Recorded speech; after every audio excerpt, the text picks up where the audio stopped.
I'm Auntie Jean, for those who don't know. And Patricia, would you like to introduce yourself? Here I am, Patricia Palmer, co-hosting for tonight and learning on the job. Okay, so be patient with me.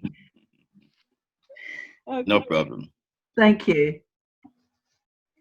Walter. Lovely to see everybody, and we will get started shortly. Yes, very soon.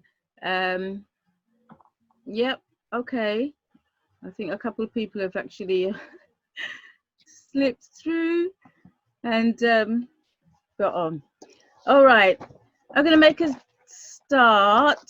I'm actually waiting for one of the hosts who's actually starting, and he hasn't arrived on yet. He was having problems getting in, and I hope that he will be able to get in very soon. In the meantime, I don't know if I should put on there's a young star who made a song, and I think he got collaborated, or what's his name, from the Fijis. He added something to it, and I added some visual to it. I saw the young star who sang something first, and I thought, oh, that was really, really, really nice and fitting. And then I saw the updated version. So bear with me. I'm going to put that on and hopefully try and get in contact with our first presenter, which is Patrick. And as I say, while you're listening to this song, so see if I can get it up and running, unless you have something, Patricia. No, Sri, I haven't. No, sorry. Okay, all right then. Let me see if I can do this on a discreet way. So I'll get it up and start that, move that. Sorry, I'm just talking out loud. At least it kills the dead space. All right, so get back into that. And Dr. Sandra Richards is in. Whoa. And finally, and greetings, everybody. The video is Keydron Bryant, and the remix is with Will I Am. Yes, thank you very much. That's okay. That's okay. I'm going to be playing that now. Make sure everything is intact, and you're going to have to give me the thumbs up and that to let me know that it is okay. How do I open you now?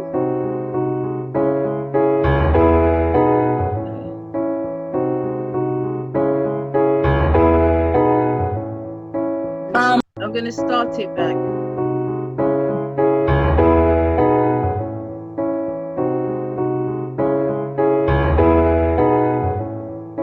I'm a young black man doing all that I can to stand. Oh, but when I look around and I see what's being done to my kind every day, I'm being hunted as prey. My people don't want no trouble. We got enough struggle.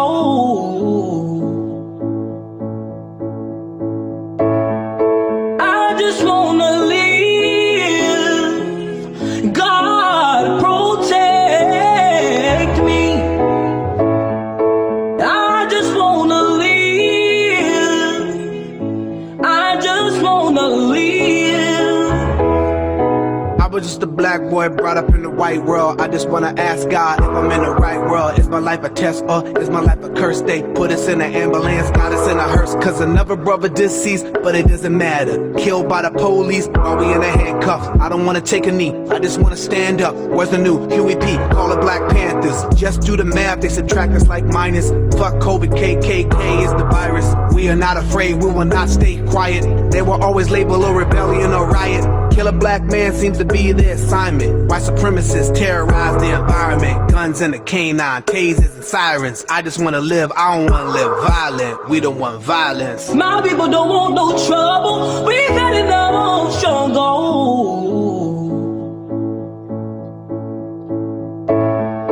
I just wanna live.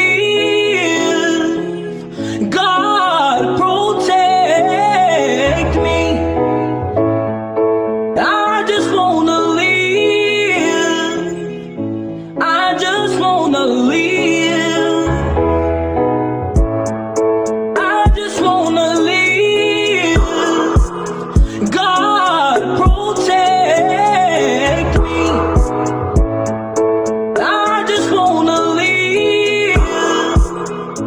I just wanna live.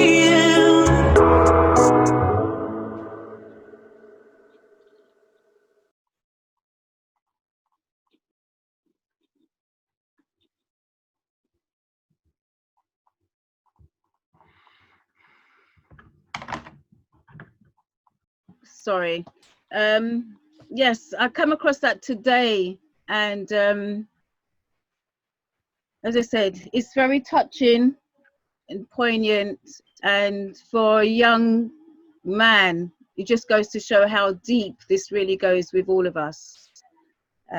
So I'm going to do a libation, and then we can get our brother Patrick to start. I'm going to look for him to see if I can get him to be a co-host too. Where is the Patrick? Okay. Well, greetings, everyone. Greetings, G. Greetings. Letting people in at the same time. I've got some water here to do some libation. I know I'm not a professional at it, but I just basically pour libation to give thanks. And if you want to, you can get some water to also pour libation to your ancestors to give thanks. To our ancestors and all whose heads and shoulders we're standing on, from the time that we've got taken from the shores of where we lived to all the different places they've placed us, and the fact that they persevered. I give thanks for their perseverance. Ashe. Ashe. I also give thanks for the strength that they've given us to put us where we are now. And I'm calling on our ancestors to give us strength to carry on through this unprecedented time of uncertainty that we're actually living in now. A lot of us know the truth, but the truth is being, as I said, being obscured, and the ones that, or the powers that be, are determined to get their own way. But we have got to be just determined to get our own way. There is more of us than them. You know, this is the time, for any time for us to be banding together. Now is the time for us to band together. All of us, I'm talking about across the board, all nations. So I'm ancestors to give strength so that we can get through this. Ashe. Ashe. Now I'm going to say thanks to my ancestors, my personal ancestors. You can say thank you to your personal ancestors. I give thanks for the fact that I am the person who I am today because of them, and also because of, as I said, the lineage has brought me to. And I hope that the messages that are my ancestors gives me, just like the messages your ancestors give you, be as clear as this water, so we can hear, we can heed, and we can understand what they want and what they would like us to do. the right messages to get us through the right doors and to open the right pathways. Ashe. Okay. And with that, I am going to say I'm going to introduce our first presentation, which is Patrick Montague, and he's going to be talking about clinically induced. Oh gosh, you're going to have to help me because I haven't got the paper in front of me. I'm all over the place. So I'm just going to introduce you by name. Everybody, please, could you hold off for your questions? Any questions that comes up, please write them down during the presentation so you can ask afterwards. Make sure you got some water to hydrate yourself. And now I shall introduce you to our one and only Patrick Montague. Please introduce yourself and also, forgive me, say what your presentation is about. Sorry. We've done it and it's all on the computer, isn't it? So you can't remember it all. Yeah. You need to unmute yourself. Patrick, you're muted. Yeah. Can you hear me now? Yes. Yeah. Okay. Let me see. Well, my talk today is called, and I thought of it when I was just meditating recently, it's called Chemically Induced Crime, which I think it's necessary to talk about this now because, as you are well aware, there's a lot of crime going on in our community and being imposed upon our community by other communities. So I want to just talk a little bit about the brain and how the brain can be basically changed, if you like. The chemicals in the brain can be actually converted and predispose a particular person towards crime and committing crime. So hopefully, if everything goes okay, can everybody see what I can see? Can you see the PowerPoint now? Not really. Not yet. No, we can see you. So if you go to share screen. Oh, okay, yeah, share screen. Right, I'll try it. All right. Yeah, I'm kind of new to this technology. I think we all are. We're having to learn on the job. Can you see that? No. Okay. See. Well, I did hit share screen, so I don't know what happened there. I'll try again.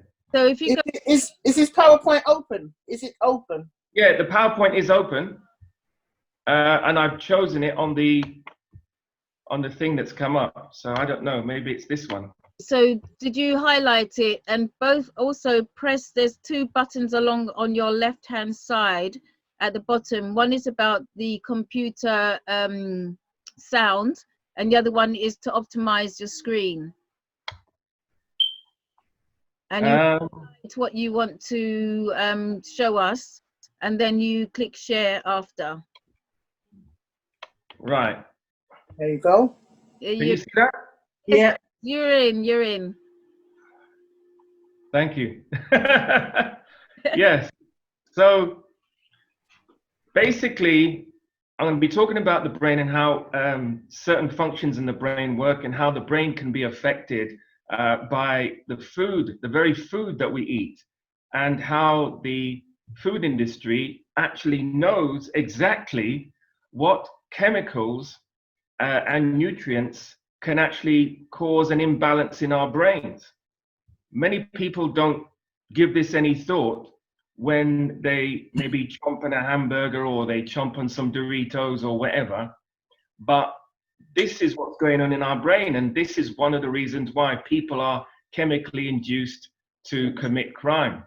And as simple as it may seem, what's going on in the brain is that initially there is a blood sugar drop, and once that blood sugar drop takes place, then that can cause an imbalance in the brain, causing the person to become hyperactive, causing the person to secrete more of this what they call glutamate, and also other chemicals as well.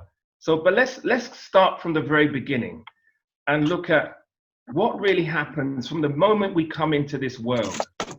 So for a lot of people who came into this world, unless they came into this world and they were given a natural birth, if they were born in a hospital, the doctors tend to give a thing called synthetic oxytocin, which the product name is Pitocin. And this, one of the significant things I found about this is that it blocks ancestral memory, along with the other side effects that it causes: headache, confusion, slurred speech, hallucinations, vomiting, weakness, muscle cramps, loss of coordination, feeling unsteady, seizures, and fainting.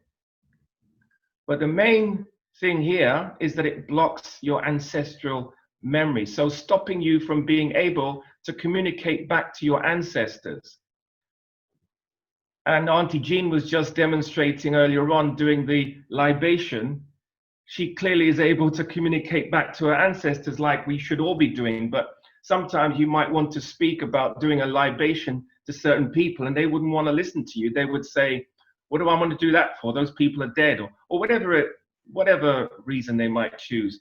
But this is one of the things that's being done to actually stop us from communicating back to our ancestors, which is to block the ancestral memory, where this chemical, from the moment you come into the world, they're giving you this chemical, or they give it to the woman who's having the baby, and by giving her this to help with the contractions and the labor, they're actually damaging the person at the same time and damaging the baby.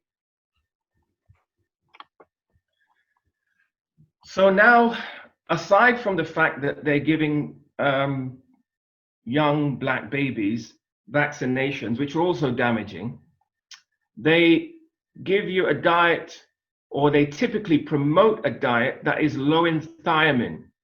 Now, the thing about thiamine, it predisposes a person to becoming violent. This is what they found according to the statistics. So if you eat a diet that is low in vitamin B1, which they call thiamine, you will get the following: sensitive to criticism. How many people do you know like that? You know, you might say, hey man, you're looking bigger. You say, what?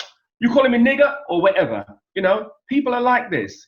They will literally flip on the flip of a coin and want to be violent against you for whatever reason, or let's just say very sensitive to criticism, hostile, aggressive.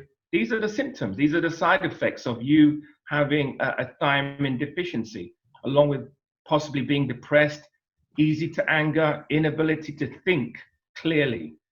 Many people that I speak to in my practice have what they call brain fog, where the brain is just congested. They have lots of chemicals buzzing around in their brain, and it's not allowing them to think properly. Many times I get into conversation with people, and it's usually people who are in their 60s or 70s, sometimes even younger. It could even be 30s. But a lot of times it's people who are supposedly what they would call middle age, and they can't remember things. They say, what was the name of that man arm? What name again arm? You know, and they're never able to actually get the name of what they're talking about. And I know I'm guilty of that. We probably all are. So what I'm saying is the thiamine is what we need to be paying attention to. Thiamine comes into the family of vitamin B. So ideally, we want to take vitamin B complex, really, so that we can get the correct amount of thiamine. You don't want to overdose on thiamine. You probably might only need about 100 milligrams of this vitamin if you're taking it in supplement form. But thiamine, the problem with thiamine is that when you eat a diet that's high in refined carbohydrates, this drops your thiamine levels. And that's where the problem lies. So anytime you eat in crisps, anytime you eat in cooked potatoes or chips, or anytime you're eating sugars, any type of sugar, or processed food in general, these processed foods, like white flour, for example, white flour has been depleted of over 20 vitamins and minerals, and one of them is thiamine. So when you get into this white flour dumpling and rice and peas type of diet, it tends to drop your thiamine levels very easily. Thiamine is one of those vitamins, easy to get hold of, but also very easy to lose. So if you're eating natural food, you shouldn't have a problem. But when you're eating refined carbohydrates, as I said, this thiamine can be lost. So I won't go on too much about that. So now some people have said to me, well, Patrick, where's your documentation? Where is your evidence to prove that what you're talking about is really true? And I say, well, there have been many studies that have been done. Mainly in America, I find. America, they've done a lot of studies on when they had, let's say, children who were delinquent, badly behaved, practicing what they call antisocial or asocial behavior. They found that when they changed their diet, their behavior automatically just corrected itself. And this was done in a place called Philadelphia. In the Philadelphia public schools, they did this. They changed the diet because they noticed that the children were really badly behaved, and they noticed a drastic improvement in their behavior. So one of the things that they were doing, they were very irritable. They had disruptive behaviors. They were restless. They had learning problems, which learning problems can be also a sign of a glutamic acid deficiency. Anytime you get into meat consumption, when you cook meat, you actually lose glutamic acid, which is an amino acid, and you lose lysine. Yeah. So once they changed the diet, everything changed, and automatically they became better behaved. Now, what is it inside of the brain that's causing this particular behavior imbalance? Well, there's a part of your brain they call the nucleus accumbens, which is one of the things that's causing the addiction. This is what's setting you up for addiction. Once you stimulate a part of the brain they call the nucleus accumbens, the nucleus accumbens is near the center of the brain, and its functions are such as motivation or positive behavioral reinforcement, as it says here. But this is what really gets you addicted. Once you get addicted, the nucleus accumbens in your brain has been stimulated. And once you get addicted, it's very difficult to become unaddicted. So what's really going on with the nucleus accumbens is that there is a huge amount of dopamine that is being produced by the nucleus accumbens in the brain, and this can also affect your memory, learning ability, and also predispose you to becoming addicted to the food. So one of the things the scientists have now realized as well is that there is a role that nutrition can play in your genetics. This was actually documented by a doctor called Dr. Russell Blaylock. He details the evidence that the scientists have researched, which shows that when a person is lacking in proper nutrition, it can have a damaging effect on your genes and literally switch the genes off.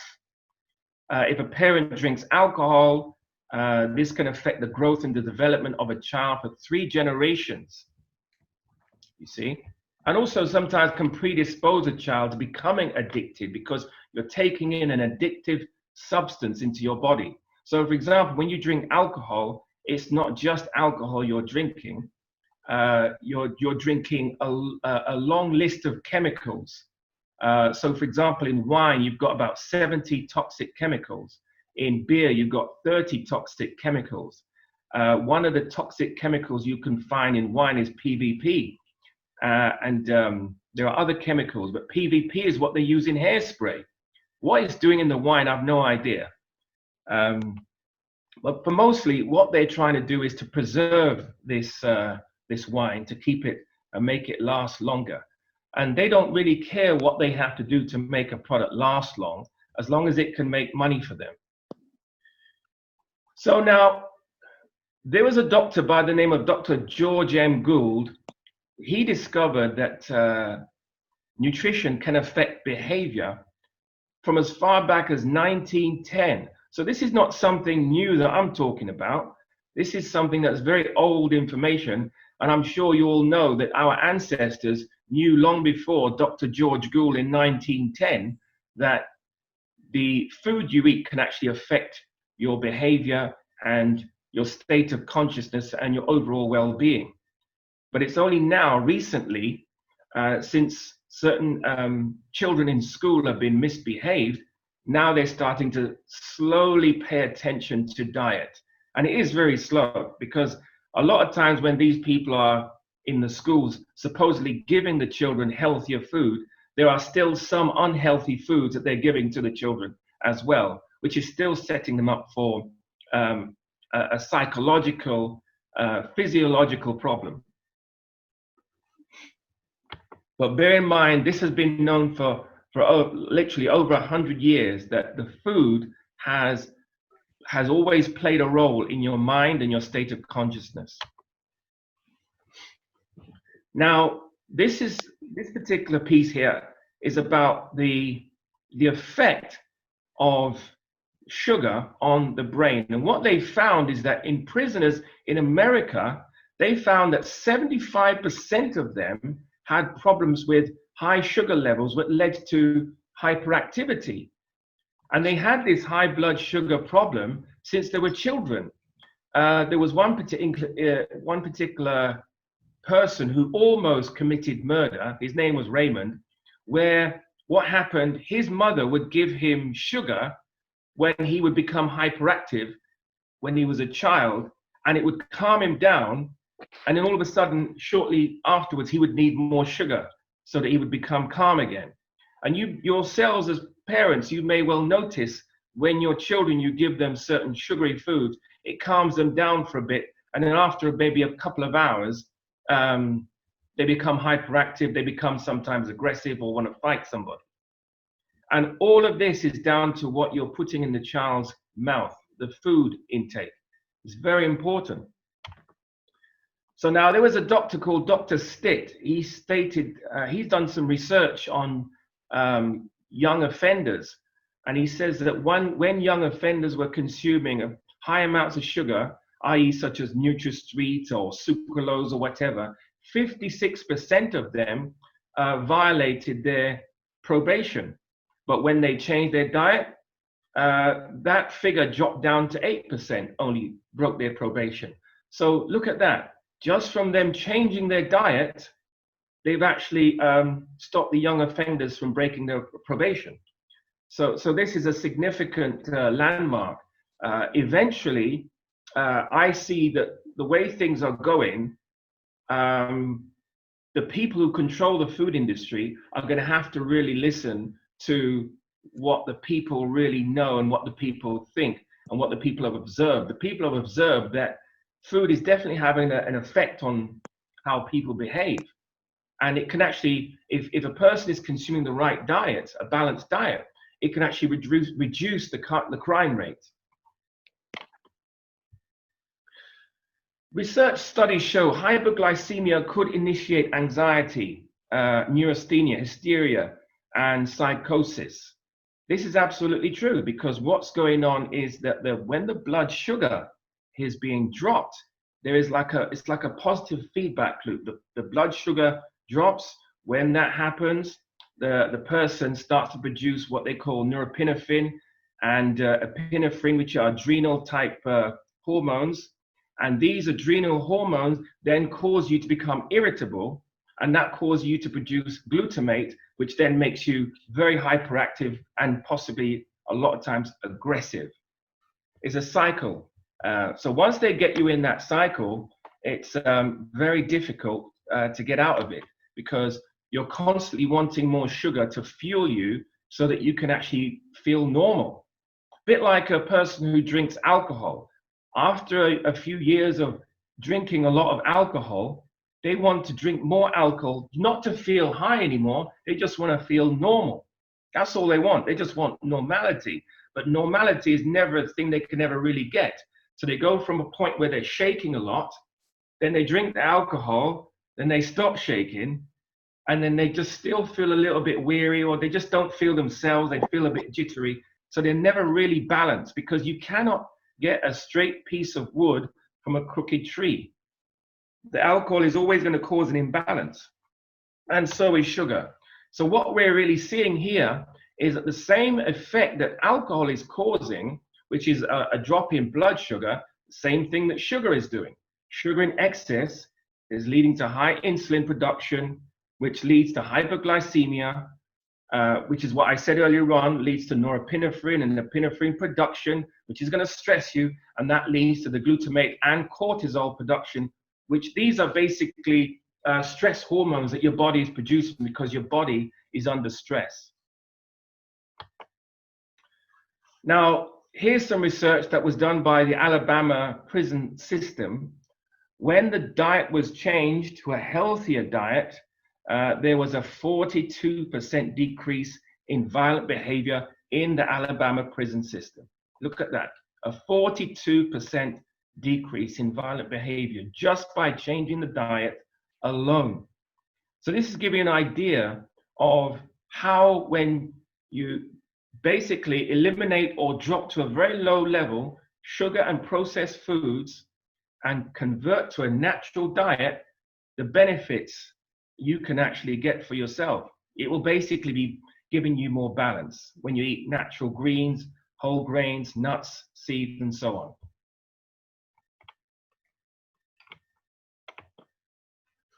So when you get into alcohol, when you get into things like sugar and refined carbohydrates, these are typically the minerals that you are losing from your body. Magnesium, which helps to stabilize the nervous system. Folate is good for the reproductive system. So is zinc. If you're lacking in zinc, a zinc deficiency has been linked to people who get schizophrenia. So that's just one mineral, and once you replace that one mineral, it can lessen your chances of getting that problem of schizophrenia. And how many people do you know being diagnosed as having schizophrenia when, let's say, a moderate dose of zinc on a daily basis could have changed all of that? Another mineral that's not here, but is very good for helping people with brain function is called choline. Choline is a very, very powerful mineral. It helps to balance the nerve transmission. It's good for the brain function. It's good for memory as well. I use it for memory. It's very, very good for your memory. And you could take that, if you have a problem with memory, you could take ginkgo and gotu kola, and that mineral you would take would be the choline with the zinc as well. That would be a good combination to take, maybe with some B6 as well. B6, zinc, magnesium, all these minerals and vitamins are very good for increasing your memory. Now, when a study was done on 5 states, they found that an overwhelming majority of the prisoners tested had a deficiency in the above mentioned vitamins and minerals. So a lot of people that you've probably met on your daily travels, wherever you go, are probably lacking in these minerals and vitamins and not even aware of it. When you have a vitamin deficiency, your brain chemistry changes, but you're not really aware of the change. You just know you don't feel well, or you may be, to other people, they might notice that you are maybe a little bit irrational, or you're a bit sensitive to criticism, as I said before, or you're prone to being a little bit aggressive when you shouldn't be. But in your little world, it's perfectly normal to do what you do. So, for example, when you see what's been going on in the media right now, where men are being murdered, to the murderer, it seems perfectly normal and justifiable to do what they're doing, because most likely they're lacking in these minerals and vitamins that you're supposed to have in your brain to keep your brain balanced. So to the murderer, it doesn't seem like there's anything wrong at all. It only seems abnormal maybe later on when he is taken away and he's now possibly going to have to do a sentence and be put in jail for a while, and that might make him think about what he's done. But I've seen situations where there was one case about 20 years ago when crack was relatively new. It wasn't really new at that time, but it was a lot of people were using it in America. And there was one particular young man who actually killed his mother. He murdered his mother. And that really shocked me. I thought, my God, how could anyone do that? And I remember there was something that was said where this young man was found in a cell screaming for his mother, that he'd now just realized what he did. So in the moment when the person's blood sugar drops, the serotonin drops, glutamate is sky high, of course this person will commit this crime, and it will be perfectly logical, or in their mind it seems like the right thing to do at that moment, or they're not capable of the thinking that's necessary to stop them from doing that. But all of what I'm talking about is the ingredients in the brain. Once you get rid of certain ingredients from the brain, it's going to predispose a person to a certain type of behavior. And now what we can do is we can even read someone's deficiency. I'm a nutritionist, by the way, so I can read someone's deficiency. I can read what they're deficient in by the behavior that they display or they manifest. Sometimes you talk to people, they can't keep still, you know, they're irritable, they're scratching themselves, they're going like this. They can't stop. I know people like that, and I used to be one of those people. So, but we can read the behavior and we can know exactly, okay, this person needs a sugar fix.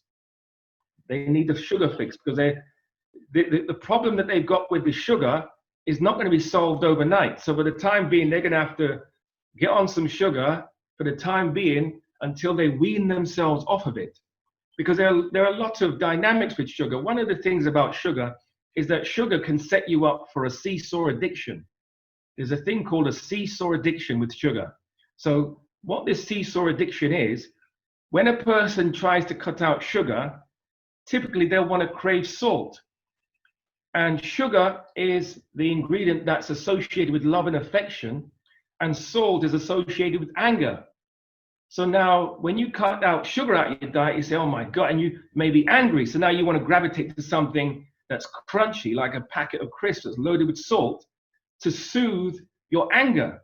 So you get into that positive feedback loop of wanting some sugar, eating it, then feeling bad about it, then trying to cut it out. And when you cut it out, it gives you a predisposition or a craving for salt. Then you eat salt, and that puts you in a worse nutrient deficit. And what it's doing is pulling out, salt and sugar will pull out moisture from the veins and arteries and make them sit stiff and give you a stroke. It can set you up for a stroke.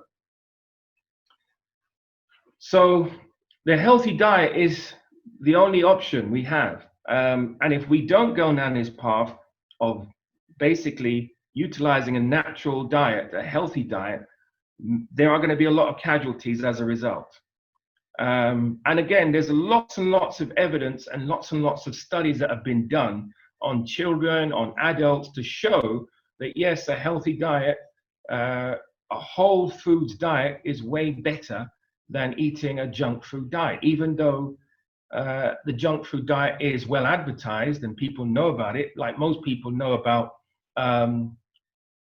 Kentucky, or most people know about all these other kinds of names, which I've even forgotten now. I can't even remember when I last walked past a fast food restaurant, because it's not in my world anymore. It was at one time. I actually held a record one time for eating the most amount of chicken drumsticks. Yeah, so that's where I'm coming from. But you have to change. So the Oklahoma Children's Center, they found that behavior improved by 40% when the healthy diet was introduced to the children. And their brain abnormalities, usually they have about between 13 and 14 brain abnormalities when they would put them on an EEG machine. And a lot of those brain abnormalities went to either 0 or near 0, like 2 or so, which is amazing that such a massive change can take place in a child's brain in such a short space of time. We're talking about just a few weeks here. So they're able to do that just by changing the diet, which is amazing. Oh yeah, one of the minerals also that we're lacking in, a lot of people are lacking in this particular mineral. Why? Because if you're not eating tropical food, most likely you're going to have a selenium deficiency, because selenium has been found to be present in most of the tropical soil, but in the European soil it's tending to be deficient. As you know, they've done a lot of bad stuff to the soil. I don't even want to get into that, but the soil is depleted. And so selenium is one of the first minerals that has been depleted from the soil. And this causes mood swings, depression. It basically hinders your brain, stops your brain from functioning well, and can cause the very brain fog that I was telling you about before. It can cause infertility because it's highly present in sperm. Sperm becomes weak when it's lacking in selenium and zinc. So selenium is extremely important. Again, you can take it in supplement form, or you can take it basically from food. If you're eating a natural whole foods diet, most of your selenium needs will be met. You only need about maybe 200 micrograms a day. And if you had a halfway decent diet, you should be able to accomplish that.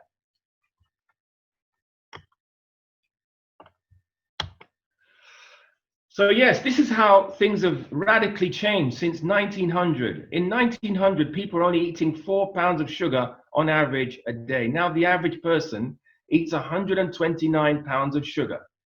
So how do we get from there to there? And why is that happening? Change of diet. Once you change your diet, people are going to get obesity. They're going to get high blood pressure. They're going to get diabetes. They're going to get strokes. They're going to get damage to the nerve. One of the things that happens with sugar as well, and not just sugar, but things like aspartame as well, and things like MSG, monosodium glutamate, they damage the lining of the nerve, the external lining of the nerve. They call this the myelin sheath. Once the myelin sheath has been worn away, that predisposes that nerve to basically, it's now exposed, so therefore it causes a person to be a bit more jittery, a bit more irritable, and sometimes violent, because the nerve has been literally worn away. If you can imagine a wire, yeah, your nerve is like this wire here. Now the myelin sheath is the outer coating of the nerve. The inside of this, what they call the wire, the inside of it is the real nerve. But the nerve is covered with this myelin sheath for protection. But when you get into a high acid diet, and a diet high in sugar and refined carbohydrates, it damages the myelin sheath, exposing the nerve, predisposing you to violent behavior, causing you to be very sensitive to criticism and very easy to anger, and so on. One thing I must mention as well, one thing that they've cleverly done with the chemicals that they put in the food, the chemicals they put in the food have cause a blockage of the receptor sites in your nervous system. The receptor sites in the nervous system are damaged, and once that happens, it decreases your ability to feel good about yourself, and it decreases your ability to feel good about anyone that looks like yourself. And when you do that, it also decreases the communications between your brain and your reproductive system. So your brain and your reproductive system and your whole feeling about yourself has now been affected, because you've actually taken in chemicals that are damaging to the nervous system. So these nervous system receptor sites, some people call them the axons and dendrites. Basically, the receptor sites in the nervous system are damaged and blocked, and you get this predisposition towards hating your own. Because like a lot of times people say to me, why is it black people can't stick together? Why we can't do nothing together? What's good? You know, that's one of the things that they are doing. They're actually doing that on purpose, so that we would actually hate our very image, the image of ourselves. So actually what starts to happen when you start to get healthier and healthier, you start to love yourself more. When you start to love yourself more, you can love someone that looks like yourself more. Now, one of the things, I mentioned this in my last talk, but I didn't go into all the detail due to time, but the fruit juices are being used as well against us, and the fizzy drinks. So the fruit juices, I mentioned before that they did a study on the fruit juices, and they found 3 or 4 very highly toxic heavy metals. One of them was arsenic.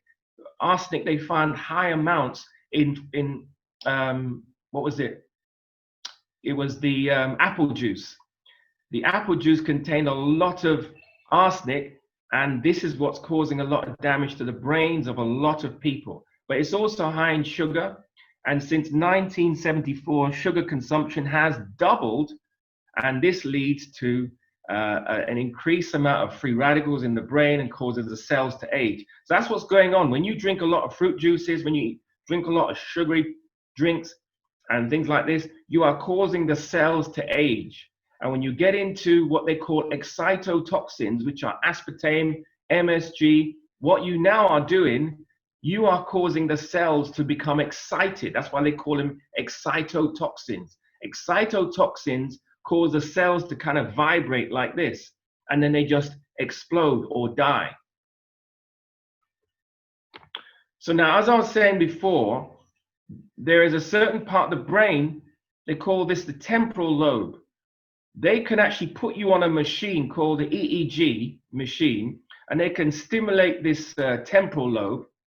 And this temporal lobe here, once that is stimulated, it can cause you to become violent. This has been proven scientifically. The psychologists, psychiatrists, whatever, they know this, and they know that they can predispose a person to violence by merely stimulating this particular part of your brain. And they can do that with chemicals as well. So once they drop your sugar level, they drop your serotonin level, you're more likely to become violent. The hyperglycemia plus the temporal lobe dysfunction leads to rage and violence. And I must emphasize, the aspartame, the MSG, the actual side effects of those is rage and violence. There was a president in South Africa who wanted black people to become violent against each other. So he insisted that a particular chemical be put in the beer that black people typically drink to make black people angry. And that is documented in a book called Drugs Masquerading as Foods by a lady called Dr. Suzar, if you want to read up about that. So yes, as I said, if a doctor uses an electrode to stimulate the temporal lobe, this can make a person extremely violent, and they know this. Aspartame and MSG, highly damaging to the temporal lobes. In fact, if you gave MSG, if you inject a mouse with MSG, it can make a mouse attack a cat and kill the cat. That's how powerful these excitotoxins are. Now, the invention of aspartame came about around about 1965. And in 1965, funny enough, and I would say at least for another 10 years after that, we never saw problems that people typically get. I mean, I remember growing up and I never saw anybody getting epilepsy and these types of problems of the nervous system. Now we're seeing a huge rise in epilepsy and other problems of the nervous system, and partly responsible is the aspartame, which they invented in 1965. So hyperglycemia has even been linked to kleptomania. I don't know if you know anybody who is prone to stealing or going into shops and taking things that don't belong to them, but they've actually made a link between hyperglycemia and kleptomania, people who go around and steal stuff. They just can't keep their hands on their own stuff. They got to steal somebody else's stuff. Dr. Ron Prince, 1980, he did a study because he wanted to find out about children who were hyperactive. And, you know, he did a study where he put them on a high-calorie, empty-calorie diet, and he wanted to find out why they were hyperactive. When he changed their diet, again, he found these children were no longer hyperactive. So again, I have to give you the research that's been done because This is what's public knowledge. Anyone can access, and you have a right to. Dr. Jane Goldman, 1986, University of Connecticut, found that giving children sugar equivalent to 1 can of Coke cause a mental decline in 30 minutes and cause a serious decline in 1 hour, so that the children would not be able to do well in examinations or tests. That's how powerful this thing is. It's causing a serious mental decline. So what's really going on with girls? Girls are being made deficient of iron via the brain, and this is causing them to do badly in tests. Boys are being made typically deficient in zinc, and this is affecting their brain function as well.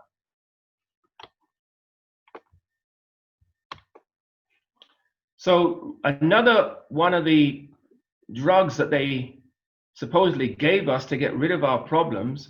So for example, if your child is a little bit hyperactive because you've given him sugar and you didn't know that sugar was causing the problem, you might take him to a doctor, a psychiatrist or whatever, and he might recommend this drug called Ritalin. Well, hear what? The side effect of Ritalin is, again, it's basically, I think, an expensive form of crack cocaine, I think was said by Dr. Layla Africa, the late Dr. Africa. But Ritalin, what it does, it's basically a serotonin reuptake inhibitor. So it stops you from producing serotonin in your brain. And if you are Black, you absolutely need serotonin. You produce serotonin in the center of your brain, which they call the corpus callosum. You produce this at nighttime. Sorry, in the daytime. You produce this at the daytime to help you to eliminate toxins from your body and keep the brain balanced and your mood balanced and everything like that. Now, when you're not doing that, it's causing a devastating effect on your brain. So the Ritalin is actually lowering serotonin and, again, predisposing someone to becoming even more violent, because now they haven't got this hormone to help balance their brain. Patrick, you got about 3 minutes. Okay. All right. There's a tribe of people called the Qualla Indians in Peru. A study was done on these people. They're found to be very, very aggressive.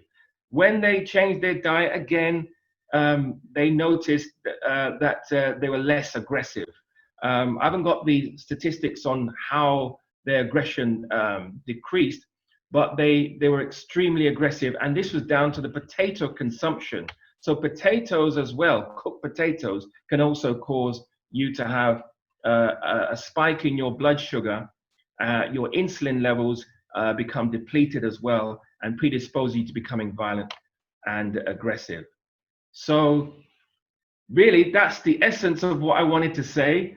This talk has been about chemically induced crime, and I thank you for listening to me. Thank you very much. Thank you. As anybody, I mean, there's a wealth of information there, because I mean, I know about the cravings with the sugar, and then you go on to the salt, and yeah, that brought back some some memories as well. But has anybody got any questions that would like to ask? Paul? Yes. Well, first of all, thank you very, very much for a very good presentation. There's a lot of information. I've taken some notes here. I've also, over the years, read about the connection between potatoes and alcohol, sugar and alcohol. In fact, a beer that they use, non-alcoholic beer, the claim is that it transformed the alcohol into sugar. So, and that is something that is marketed as being healthy. You know, you drink a non-alcoholic beer. I think one of the problems that we have as a people is that we are not very conscious of the foods that we need to eat. And you know, a guy says, well, scientist says, you are what you eat, and that's a fact. I've seen so many youngsters populate the fast food shops, the fried chicken shops after school. I mean, and most of them are Black. I think the family's structure has a very, very strong role to play. You know, a lot of parents I know are very, very busy trying to keep, you know, food on the table. Some of them work 2 or 3 jobs, sort of thing.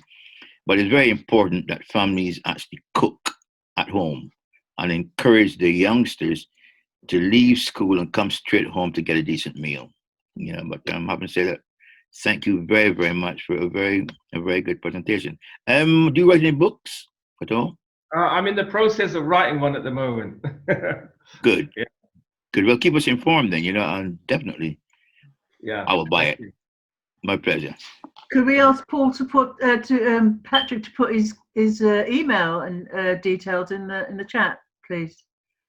Yeah, I think Auntie Gina's got my email, haven't you?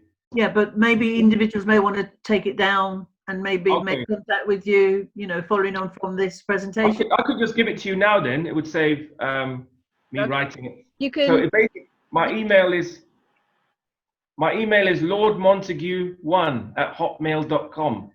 Okay, as I say, you can give it, and also you can write it in the chat. There's a bubble there that's got chat on the side of it, so you can write it in there as well. Yeah, I'm just no good with technology. I'm even surprised I'm here. I can't believe I'm doing all this technology. Got until 1 o'clock to put your details in. I'm nervous. I'm nervous to touch anything. So, sorry, what was that? Lord Montague? Lord Montague 1. Hang on. 1@hotmail.com. Montague, yeah? No, Montague. Right. 1@hotmail. Lovely, Okay, lovely. Brilliant, Yeah. absolutely brilliant presentation. There's so much Great stuff. information there. Great. So much information there. And Impact Day actually has on not just young people, but all of us. So it's really important what you've said, Paul, about our ignorance in terms of not really knowing what's the best food to eat, and also change, because we've got accustomed to eating certain foods and we have difficulty changing. But I think the presentation is absolutely brilliant, and I would love us to have you back at some future date, Patrick. Thank you. Thank you. Does anybody else have any questions for Patrick? Yeah, can I ask Bruce's son? I don't know if you can hear me. Just about. We can just about hear you. Okay, yeah, I'm kind of outside on a balcony, so forgive that. Name? I just want to ask. Thank you for the. Yeah, sorry. What's your name, please? Yes, sorry, I thought you highlighted. So this is Kunga. Oh, hi, Kunga. How you doing? Yeah, I'm good. I've been listening for a while and dropping in and dropping out. But yeah, I'm well, thank you, and it's great to hear you. Great works, by the way. Wonderful, and you too. Bless his love. Okay. Yeah, so just wanted to ask the brother, and thank you again for the presentation. I just wanted to try and get a conclusion, because I understand the diet aspect of it, and working in schools and colleges as I do. Yeah, I do believe, and I do definitely concur with what you're saying about a diet. But it seems to, in a sense, looking at this particular forum, are you then saying that young black men primarily are more predisposed to violence, partly because of their diet, largely because of their diet, rather than a sort of social environment, you know, linking that with their education and racism, as opposed to the other communities? And then also, could you point me towards the military study? Because obviously when we look at the police and obviously the military at large, they're naturally arguably doing violent acts. So you're saying that is more training as versus the nurturing within the African black community, if that question makes sense. Right. I believe that when they put these chemicals together, they are deliberately, in my opinion, trying to affect a particular demographic. It's not by accident that the black young boys are sometimes in schools not doing as well as they could and should be doing. It's not an accident. So anytime you see certain things that are happening en masse to, let's say, thousands or millions of people, this is not by accident. This is something that some people have calculated to actually happen on purpose. What was the second question? Yeah, I wanted to transfer that then to military, and looking at both the police, obviously leaning towards deaths in custody. These are violent acts of murder. And the wider issue regards the military. as you know the whole argument about weapons of mass destruction. Because if your conversation is about the violence linked to diet, are we then saying that the police themselves are given the same kind of format, or they're just trained to do what they do? No, I think the unfortunate thing with certain people, and these people, we could call them Caucasoids or Caucasians or whatever, they're actually already born with a nutritional deficiency. So even when they're on a healthier diet, they could still quite happily kill people. So basically, you're talking about people who are born with a zinc deficiency, a phosphorus deficiency, an iodine deficiency, a potassium deficiency, and a melanin deficiency. And when you have those deficiencies, you will actually display these types of behaviors that they are clearly displaying. In the case of people who are black people are born with the highest amount of nutrients in their bodies of any other race. So that means that we're actually born with everything we need. You're actually born with all the nutrients you'll ever have in your life and all the nutrients you'll ever need in your life. What we tend to do, though, is that we get into a nutritionally deficient diet that makes our nutritional level fall all the way down to the European level of normal and sometimes abnormal. And once it falls down to below their level of normal, then the doctor tells the black woman she has an iron deficiency, or he tells her that she's deficient in some mineral or whatever.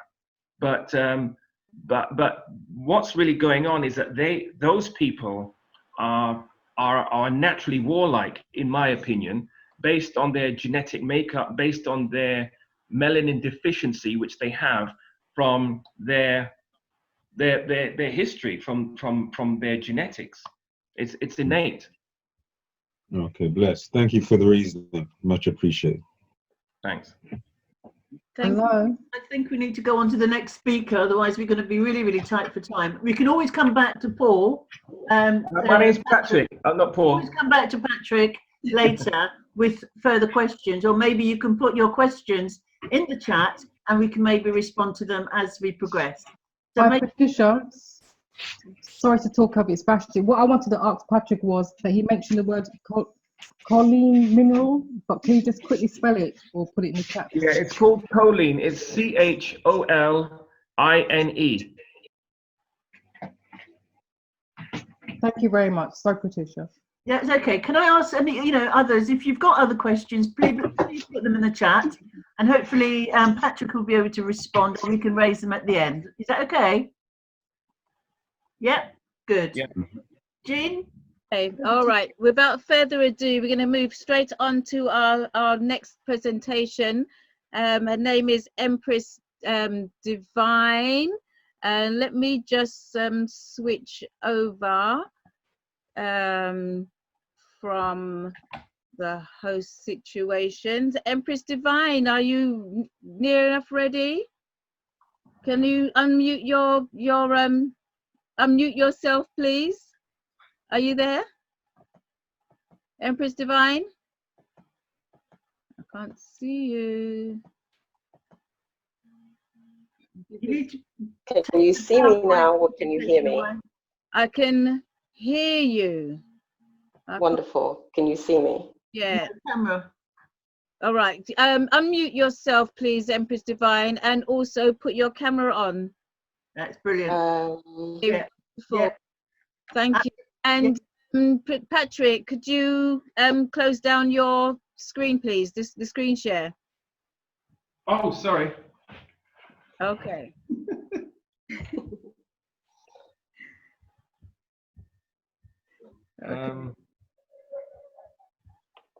Is that all right? Yes. Yes, thank you. Thank you. Also, moving on swiftly to our next presenter, Empress Divine, who's going to be talking about Yoni Journey.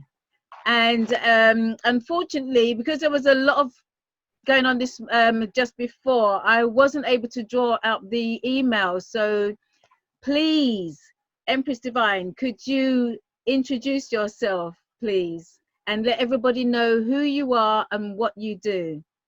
Okay. Empress Divine. Hi, greetings everyone. Can you all hear me fine? Yes. Please. Wonderful. I'm not sure if you can see me though. Yes, you can. Can. Okay, I can't see me. Okay, I'm not in my natural abode. Okay. My name's Empress Divine. I'm a holistic therapist, naturopath, healer, energy and intuitive therapist. So with over more than 15 years or more, working at energy level, cellular level, and with nature. Life has taken me on a journey which has brought one back to self. So apart from doing things like crystal therapy, color therapy, meditation, and detox therapy, which is all wonderful and fascinating, a lot of energy work I've been doing over a period of time. So things like Thai massage, reflexology, and nutrition and SRT. So all of those beautiful journeys I've been on. So that's just a little bit about me. My company is called Divine Healthy Living. My focus has been on body MOT, which is biochemical assessment. And that's given more of an insight as to what's going on in the systems of the body.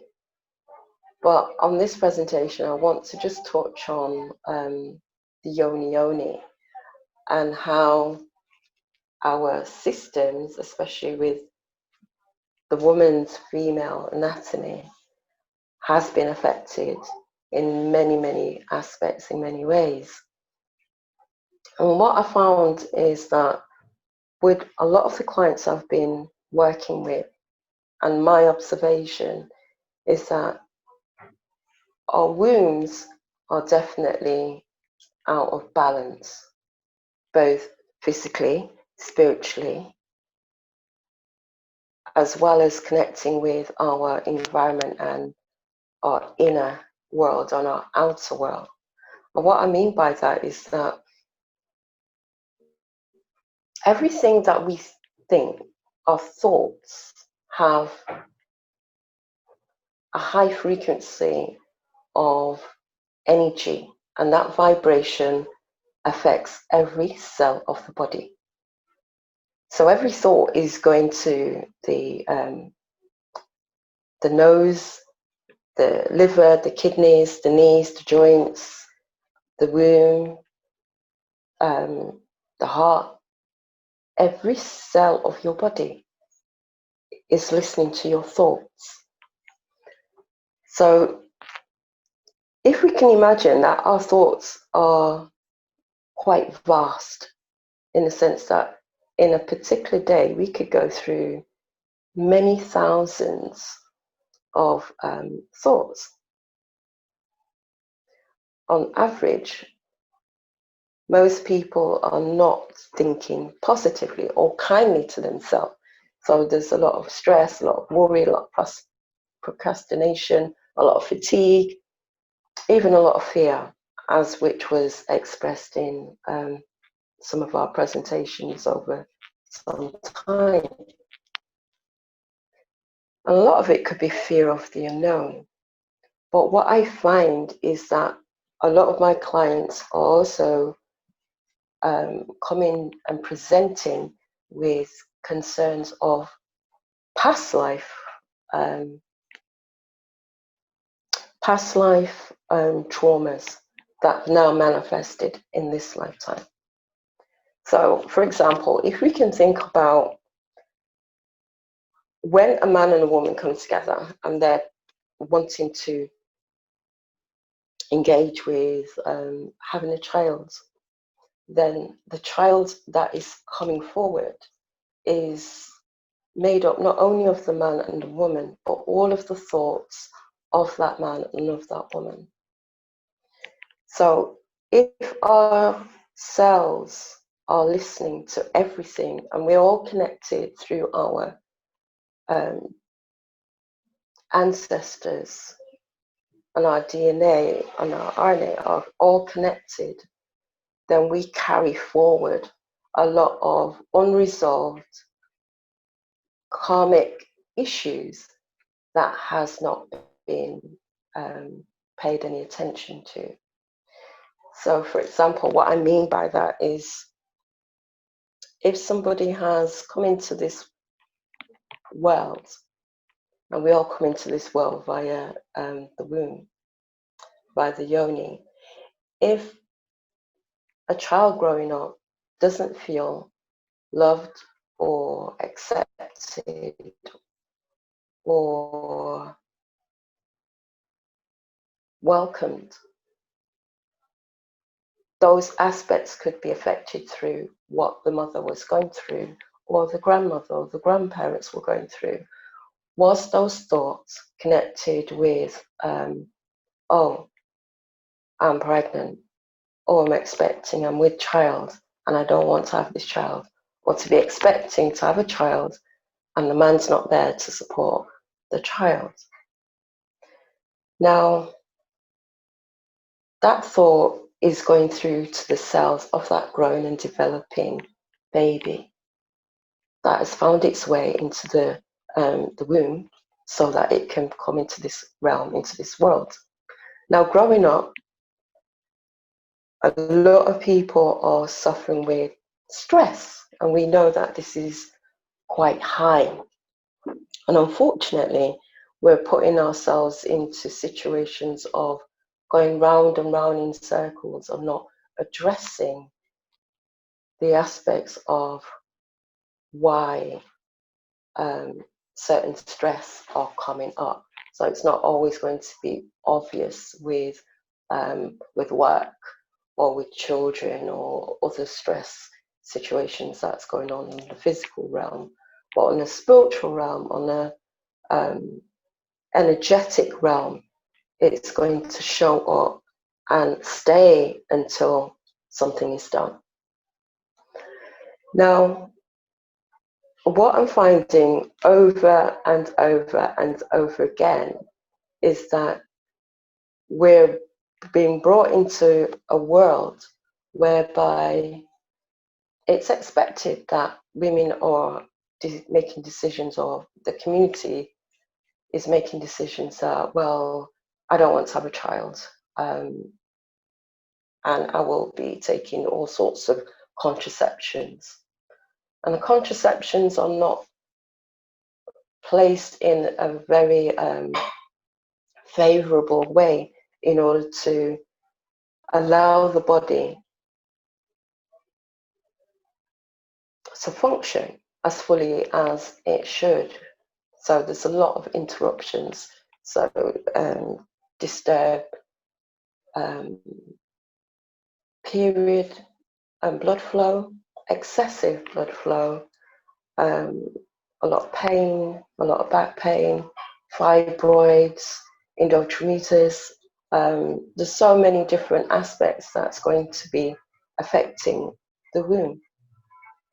So when we get into the different areas as to contraception in terms of taking a rod or a chip, which some people refer to, that has a lot more impact than taking something like Depo-Provera or the injection or the pill or the coil, for example. So the modern day functions are now putting people into a realm of a lot more uncertainty in regards to that young child thriving, or even the mother having an opportunity to have a healthy womb. So over and over, I'm seeing lots of women who are suffering with a lot of physical pain, emotional pain, spiritual pain. So what I'm looking at right now is a lot of aspects regarding the implications of the womb being quite overwhelmingly impacted. So imagine a woman maybe putting something like a rod inside her, only to find that the rod may be there for a year, but some people can have it for 5 years or more. Now, the hormones that are being released to suppress the release of the egg and so on and so forth, I'm seeing that people are being triggered with other illnesses. So some of what I've mentioned, but a lot of what's going on is compounded illnesses. So higher blood pressures is what's coming up, or that's coming up a lot more in regards to women also presenting with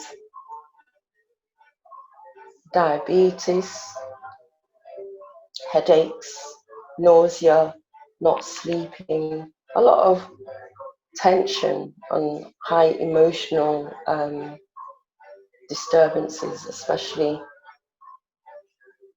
being very anxious, a lot of depression, and just feeling very, very low, not understanding why. I think there's quite a lot of music here. One moment.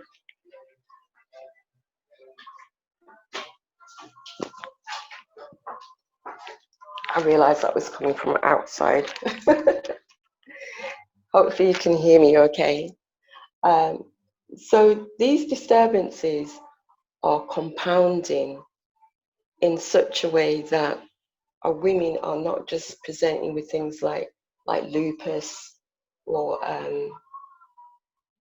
all these autoimmune diseases. They're raised up even more. So what I want to look at is, well, how is it that we can move forward in regards to balancing the whole system of the body? So what I've got is 7 essential ways to helping to balance the womb and the yoni. So number 1, let your food be your medicine. And it's very important that we allow our foods to be as natural as possible, rather than going for convenience food and fast food and animal byproducts, which is heavy laden with different chemicals that's going to strip away the natural balance of the body. So live foods would definitely help to generate more healthier enzymes in the body, minerals in the body, and clearer thinking. So 75–80% live foods should be introduced into the system of the body periodically, as frequently as possible. So number 2 would be to detox. And detox would be quite important in regards to whether that be detoxing the womb, the colon, or just having time to be quiet or meditate or relax and just switch off, whether it be from all the electrical gadgets, whatever the case may be. But to definitely detox. And there's more finer tune of detoxing for the womb, like yoni steaming. That's going to be obviously beneficial as well. And I would say that something like balancing our energies through proper sleep would be quite vital, because a lot of my clients that I'm seeing right now are having very disturbed sleep, not understanding why their emotions are very imbalanced, not understanding why they're just feeling depressed or low or lots of pain. So it's not just affected by food, but also affected by the external environment as well. So proper sleep is very, very important. So switching off a lot of electrical appliances as much as possible, especially when one is definitely needing to rest and sleep. And these appliances are best outside of the sleeping environment, especially in the bedroom. So what I touched on is emotional wounds. So number 4 would be emotional wounds. So what I'd say is an emotional wound would be something like a trauma that's happened in the past life of somebody, as well as the present life, that can then feed into their current life and then continue into their next life. So when they are now producing children, then it can continue. And it doesn't stop until that karmic aspect is looked at and dealt with properly. So emotional wounds, such as looking at simple aspects of loving oneself and letting go of some of the trauma, the anger, the resentment, the different aspects surrounded about pain and mistrust or love. So letting go of some of those aspects will definitely be very vital and very important. A lot of times what I'm finding with women that are presenting themselves to me with fibroids, for example, we can put together a brilliant food plan, juicing, but one of the aspects that is very important is to go into the emotional rooms that has been created and when they were created. So I do work with a therapy called SRT, which is spiritual response therapy, and that does work extremely well in regards to finding out where that has attached itself and why, and what needs to be done right now at this moment in time to release that and free maybe the rest of the family and the generations will have a better journey in terms of moving forward. Excuse me. So there is a whole range of different aspects that go along with that. And I'll touch on that a little bit further in a moment. So one of the other essential ways to help balance the yoni would be looking at the amalgam fillings. And I'm seeing still quite recently, quite a lot of people are still being given amalgam fillings, which is the silver fillings or the metal fillings, which does have a lot of toxic metals that's in there that goes directly into the nervous system, into the bloodstream as well, and cause a lot of disruptions. So once that's addressed in terms of safely removing people's symptoms, conditions and diseases, usually clear up a lot faster. So number 6 would be specific herbs, vitamins and supplements that will help to balance the womb and the emotions and the energy of the whole body. And number 7 would be living one's truth. So what I mean by that is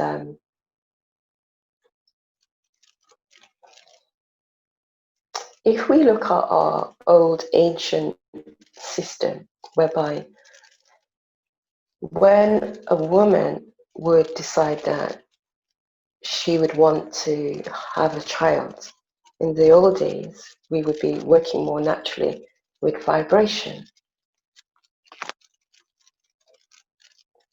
So the woman would go to a tree and listen through meditation for as long as possible until she got that vibration of what she needed to go back and tell her husband. So that would be a song. So that song would come up and resonate. She'd learn the song because she's been told the song through the energy and vibration of maybe nature, the tree, or her ancestors. She could then go back and have to teach her husband or partner the song before they would engage intercourse in order to bring the child forward. Once the child is now coming into this world, we would have things like different systems of using doulas to assist us. So the doula or the midwife would then learn the song and the vibration. The child would come, the child would already know and be hearing in the community, in the family, certain aspects in regards to significant times in the child's life. That song would be sung over again until the person becomes an adult, marry, and if they do anything completely disruptive, then a circle would be around them and the song would be sung with everyone around the child in the middle or the adult in the middle, so that the energy of the vibration of that song as to why the child came in the first place would bring that harmony back into the center. Marriage, and then finally through death. So these are one of our energy systems of using vibration to balance ourselves. And what I find is daily affirmations would help in order to retrain the thought pattern, retrain the mind, so that we're not thinking constantly negative thoughts. We are as strong as our thoughts, our visions, and what words that we speak is all important. So daily affirmations such as, being joyful and loving and patient and peaceful and whole, shining being, releasing and letting go of all foods, emotions, and people that are connected in a negative way that affect the development of tumors and any imbalances within the body. So affirming on a daily basis that they no longer feed a tumor or a cyst or anything into the temple of the body, because that is our house and that is the place that we truly live. Yeah. So what I mentioned earlier was there's a whole range of different ways of looking after the womb. So steaming is very, very useful in regards to looking at regulating uncomfortable menstruation, reducing menopausal symptoms, alleviating abdominal pain, pressure, relieving menstrual cramps, regenerating tissue damage, improving vaginal tightness, and balancing the hormones. Detoxifying the womb will help also to remove waste products, cysts and fibroids from the womb as well. It will also help very greatly with aligning one's energies and chakra chakras in the whole system of the body. It also helps to regulate stagnant energy and supports the lymphatic system to allow the body to be stronger and more healthy. So I would say a yoni steam would be quite useful to be having on a regular basis. So there's certain times when it wouldn't be advisable. So wouldn't steam or think about steam if a woman feels that she's expecting or having a child, or if she's got some sort of IUD device that's connected, or during menstruation, have any open wounds, fever or inflammation. So at those points, one wouldn't expect to be having the steam. Empress Divine? Yes. Sorry, you've got about 7 minutes left. So I don't know if you want to use up all of that 7 minutes, or would you want any time for questions and answers? Or would you like questions and answers gone so quickly? Or would you like to leave the questions and answers till the very end? It's up to you. I can leave it to the end. I'm almost finished. Okay, wonderful. All right. Okay, thank you. So it's really important for us to get back into the self-love, so that when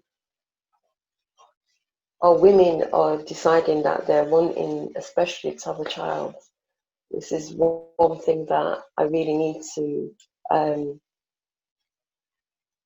bring forward to our women, and that is when you know that you have a child and your child is in your womb, tell your child that you love and you welcome your child. Because if we're going through different aspects of challenge relationships, the man's not there to support us, a whole range of things can happen. That child is then impacted by not wanting to be here and wanting to leave. So miscarriages can happen.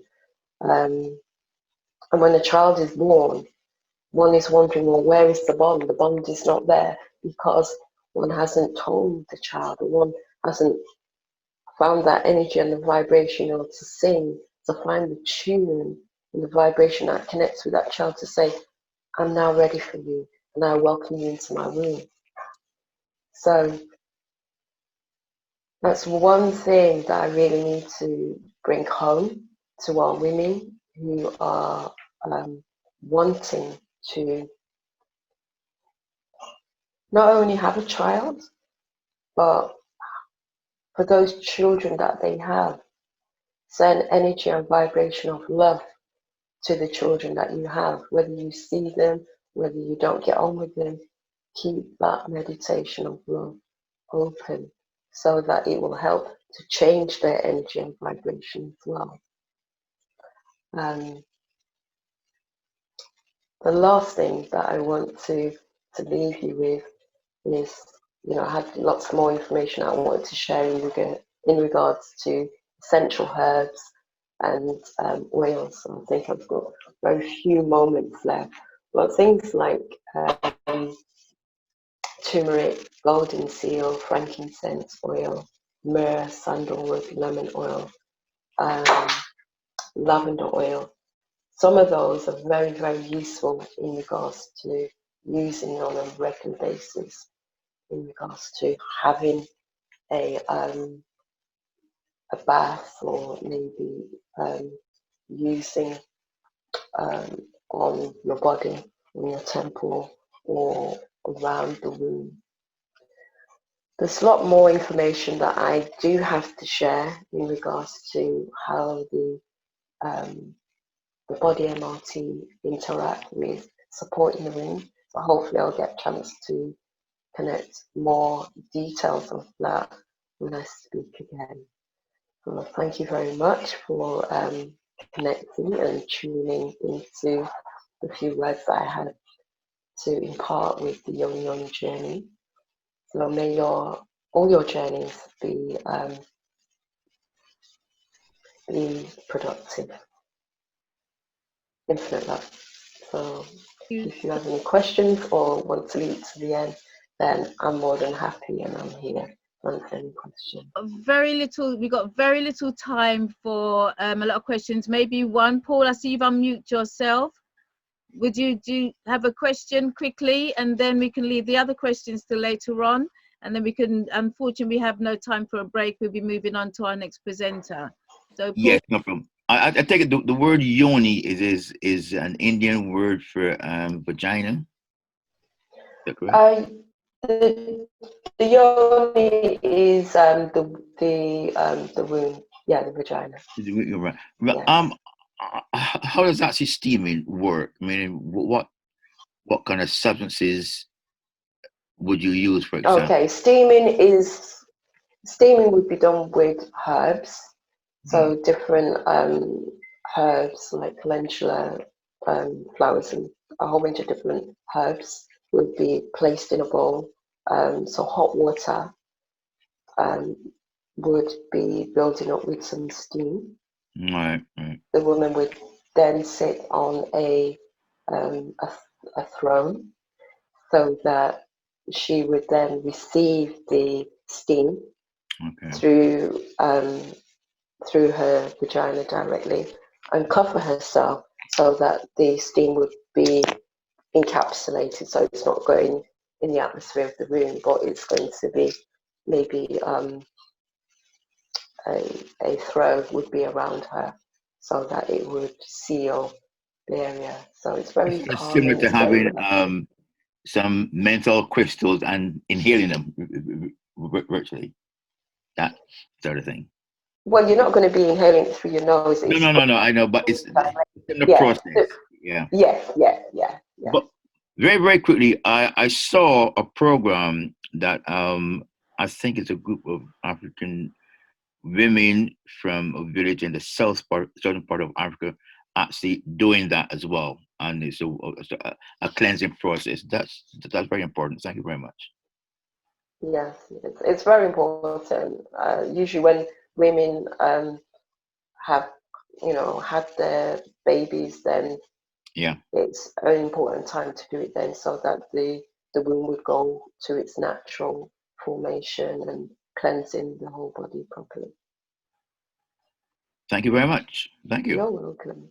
A question, which I know you do consultations, and also could you repeat the herbs? Well, best still, if you could write the herbs in the chat room, and so everybody's can write down the herbs. Or if you've got a file with the herbs on it, you can actually upload the file to the side, Empress Divine. Okay, I'm using my phone at the moment, so it's not possible to do that. So what I can do is to send it to you so that it can be emailed to everyone. Possibly. Can that work? Because I'm not using my laptop right now. I'm using my phone, which is not as easy to share. Okay. Thank you so much. Thank you. And there's a lot of talk at this say that you've got a very soothing voice. Well, I'm doing the meditation. I've got the body MOT going on. So we're here to do the work. We're here at this moment in time to heal our bodies, and it's important for us to get on with it. We can't leave it to anybody else. No. They're not going to do the service for us. We are here to do the service for ourselves. So let's get on with it. I'm here at service. So I can be in London once a month. I'm usually in another city. So I'm here. That's wonderful. And also to let everybody know that Empress Divine has got a presentation coming up this Sunday at the Auntie Jean's African Culture Market Zoom. So you can tune in to hear more of Empress Divine and her skills, because it's not just the yoni she deals with. She deals with, the, as you said, the whole body MOT. So and herbs, and the list goes on. I mean, what she sent me the email is a long list of natural, as I said, remedies and herbs and the things that she actually does. So, you know, Cheryl, well worth getting in contact with Empress Divine. Thank you so much. And with that, we're going to have to. Can I just say, it complements exactly, you know, tremendously what Patrick has done in terms of looking at our bodies, helping our bodies, getting the right nutrients, and the detoxing, you know, cleaning up. Going forward, it's really, really important. So thank you, Empress Divine. That was absolutely wonderful. And I look forward to hearing you on Sunday. Thank you. 7 till 10, everyone. 7 till 10. Thank you. Without further ado, we're going to move swiftly on to Dawn Taylor, our sister Dawn Taylor. And she's going to be talking about eating the foods our ancestors ate. So, Dawn, could you please introduce yourself, let people know who you are, what you do, and the screen is now yours. Greetings, relatives and friends. My name is Dawn Taylor. I'm training as a master herbalist, which I consider to be a long life endeavor. I'm also reconnecting with my culture, tradition, and ancestors through an African spiritual system called Kali. With Chief Montana, you met him 2 weeks ago. He was online. I'm also promoting the use of wild plants and natural foods. I sell herbs. I host foraging excursions with a group called Wild Tastes, and I supply indigenous seeds for cultivation. I would like to extend my gratitude to Auntie Jean and Royston for asking me to take this time to reflect and share with you all about the foods that our ancestors would have ate. Right, so let me just see if I can share the screen. I've got a small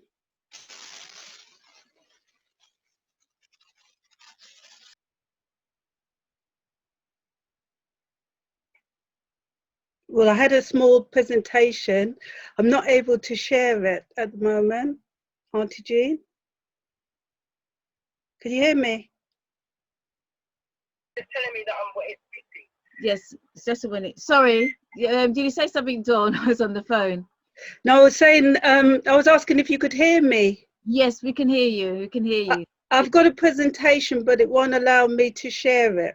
Just a second. I'll just give you the. Let me just find the thing, and I'll give you the thing so you can share the screen. Hang on a minute. Just bear with me a sec. I'm just multitasking here. The security. I'm trying to find. Okay. Dawn, I could give you. Okay, you have liftoff now, my dear. Right. Have you got it? Can you see it? Yeah. Wonderful. Right, I'm quite new to this. So the foods, eat the foods your ancestors ate. Oh, God, brilliant. I'm sorry. It must be me. All right, then. So look to the ancient ways and you will find your path. What foods did they eat? Right, I would like for you to insert your comments, but I don't think we're going to have time, are we? Really? We're running out of time. So I will go on to Who are your ancestors? Primarily, they are your ancestors are by lineage, adoption, or i.e. so-called aunties or uncles, close friends of the family by marriage and their bloodline. Primeval people would have looked similar to these. Primeval indigenous tribes were practicing animism. Animism, from the Latin anima, meant breath, spirit, and life. Animism is the belief that objects, places, and creatures all possess a distinct spiritual essence. Potentially, animism perceives all things, animals, plants, rocks, rivers, weather systems, human handiworks, and perhaps even words, as animated and alive. Right, we have lost our connection with nature. So I've got a quick video. I don't know if I can move this out of the way.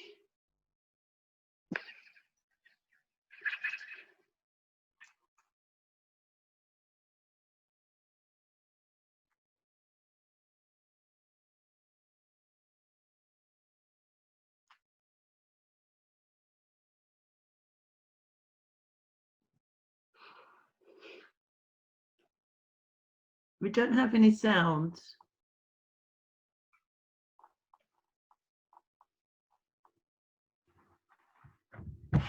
Is it supposed to have sound, Dawn? Or is it just we have to use our imagination? It's just got music. It's got music. Can you not hear it? No, I don't hear anything. So maybe you got to click on your, go back to screen share and click on the audio via computer. And for that, you'll have to come back out and go back in. Yeah, can you do that for me, please? No, you'll have to do that because you've got control. You've got the. Okay, 1 minute.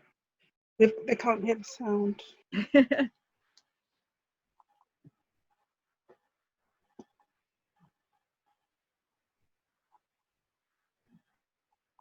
Audio by sound. You'll have to come out of screen share. Come out. Close screen share. Come out of screen share, and then go back into it. And then on the left-hand side at the bottom, click on audio sound, and then go back to share. Share computer sound. Yeah? Yep, got it. Wonderful. Thank you. Sorry about that. So we're all learning. We're all learning. Here we go.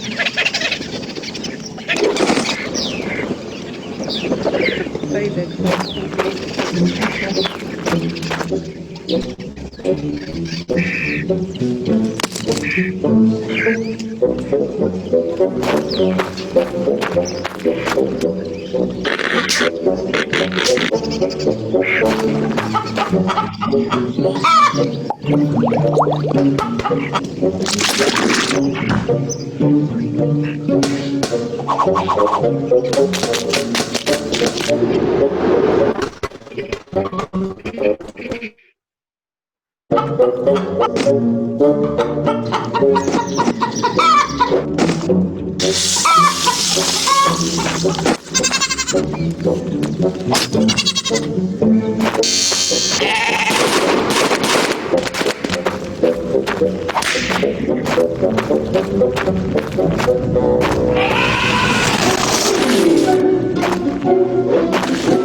go back to that one.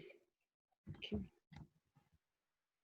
Yeah, go to the top and just end screen share. Oh, I can't see what. Okay. So we, as I was saying earlier, we've lost our connection with nature. Still further, this was the slaughter of the buffalo. Yeah. To starve the Native Americans. And, you know, where will it all end, really? You know, everywhere that the colonizers tend to have contacts with, you know, it has a detrimental impact on them. So this is before we started domesticating our foods. I remember those bananas. You remember them? Remember those bananas, because I used to like bananas because they had too many seeds in them. I used to remember them.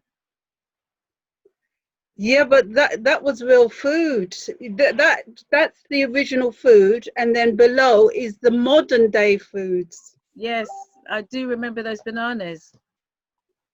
And they achieved all this through crossbreeding, grafting, hybridization, and to redress the question that I asked earlier, sort of what was the foods like, it would have been genetically modified, it would have been unfarmed, it would have been wild, most of it would have been medicine. So this is the standard European diet. I couldn't find for English or whatever, compared with the wild chimpanzee diet, because they found that the chimpanzees in the zoo were getting similar illnesses to us when they fed them the domesticated bananas. When they bought the animals' hair, they didn't bring their foods with them. So they just fed them what they thought was their diet. And they weren't living very long, and they were getting similar diseases to us, like what the dogs get. The dogs get, the animals, the dogs, the cats, the horses get arthritis, they get diabetes, they get similar ailments to us. And we wonder why we're ill. I've put this slide because someone said that it's easier to tell a lie than to convince somebody that you've been lied to. So we need to seriously be mindful of the information that we take in and question everything, because like they told us the sun would give you cancer, only to find out that the sun protects you. The sunscreens have cancer causing agents in them, and so forth. But why am I promoting wild foods? This actually is from the standpoint of somebody who actually forages, but you can still benefit because wild food is better than organic. Organic foods is still allowed chemicals so long as they're approved. They have longer root stems, so they dig deeper into the soil and can draw out more nutrients out of the soil. The crops are healthier, they're more sturdy, more robust. There's a lot more diversity. You have about 31,000 wild plants to choose from. And out of that 31,000, 150 is poisonous. But when I say poisonous, in the sense that it could give you a headache or it could give you an upset stomach, but you have only 50 out of that 150 that would potentially kill you. But I don't need to explain what leaky gut is, but food is not only a material pleasure. Food supplies the body with messages. food is information. Healthy food was part of our tradition. It is part of our identity. There's research that has identified that fasting can help to regenerate the body. It was a Japanese scientist, I think, who won the Nobel Prize for his findings, but Sebi's been talking about it for years, all along. So what do I suggest? More or less what everyone else is suggesting: cleanse, detox. The herbs don't actually heal you. They just help to facilitate the healing process. So something that would take a year may only take 6 months, depending on how severe you are. And we are the ancestors of our descendants.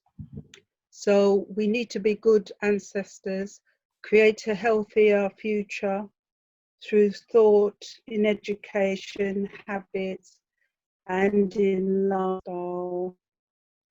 And I've just put a few of the links and, you know, just a bit of information there for anybody who wants to do further research into some of the information that I put on the slides. And thank you for listening to me. Thank you.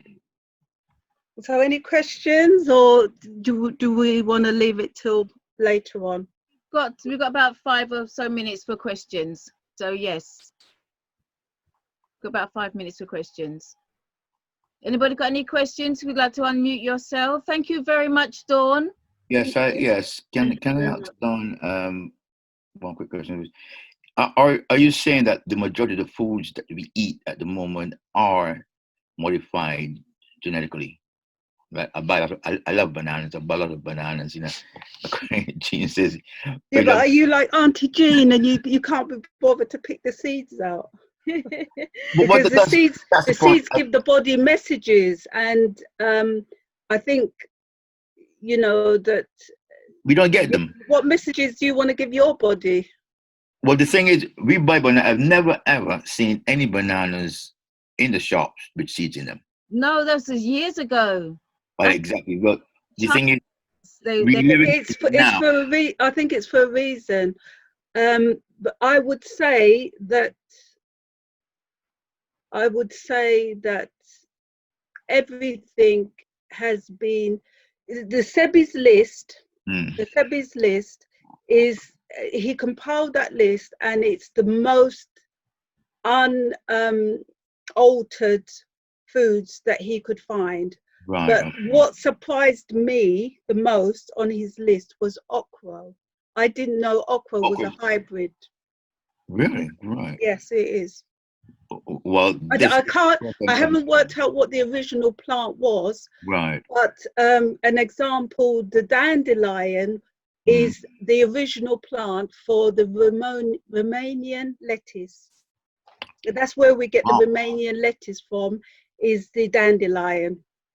Your spinach, your chowder, your all the beets, the sugar beets and beetroot comes from a plant which is called sea beet or wild spinach. It's a family of the amaranth family. What you're saying is that we really, really eat a lot of rubbish, really and truly. Well, I've got to also, you know, they say junk food. Right. There's either food or there's junk, but there's no junk food. Right. Yeah. Now, where can we get real food from? I mean, are there any places that you know that we can go?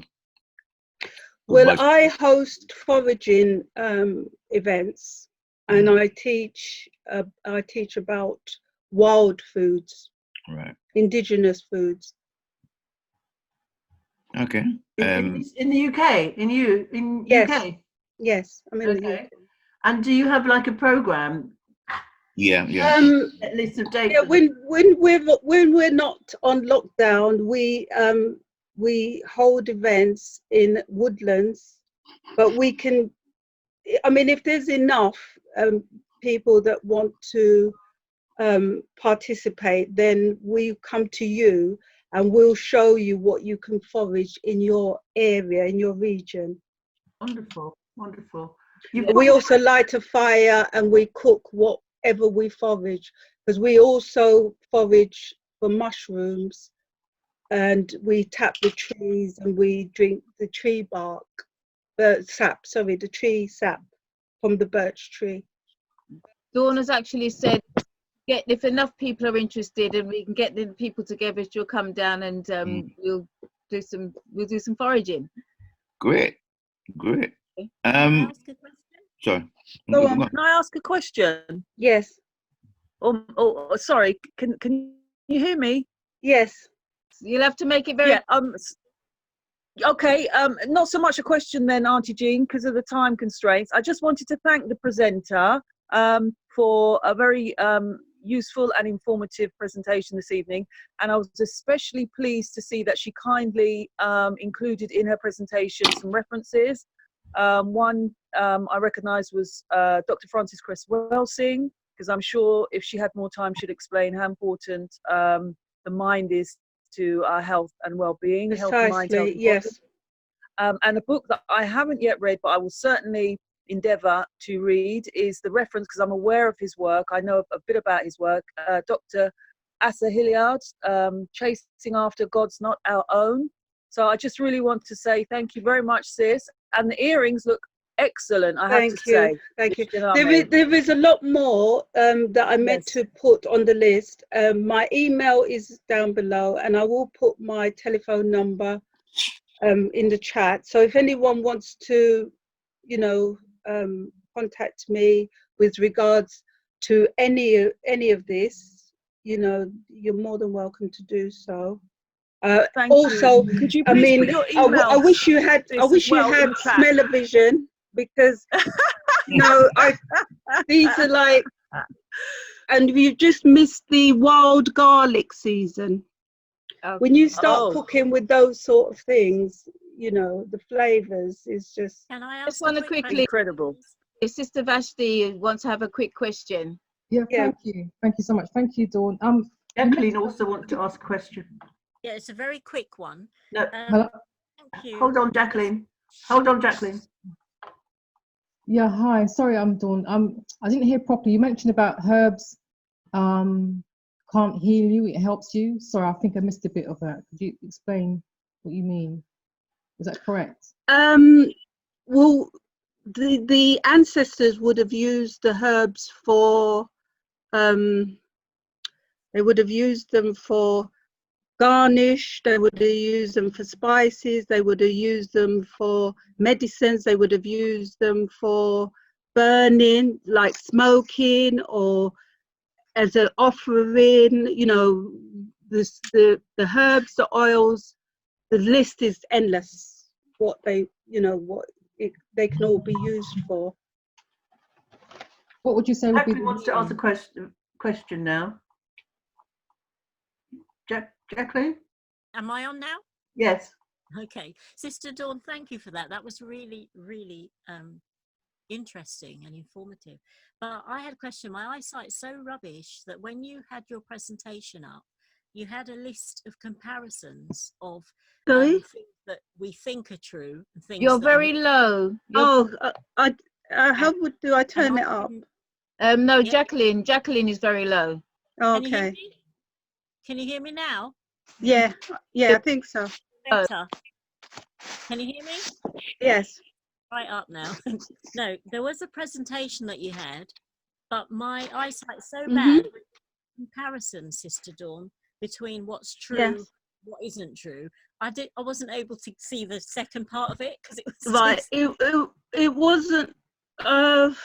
What was that? Was that the actual fruits and vegetables, or was it you're talking about? The sunshine. It was about sunshine is bad for you, gives you cancer. It was just to get you to think and to question the information that they've told us what is good for us.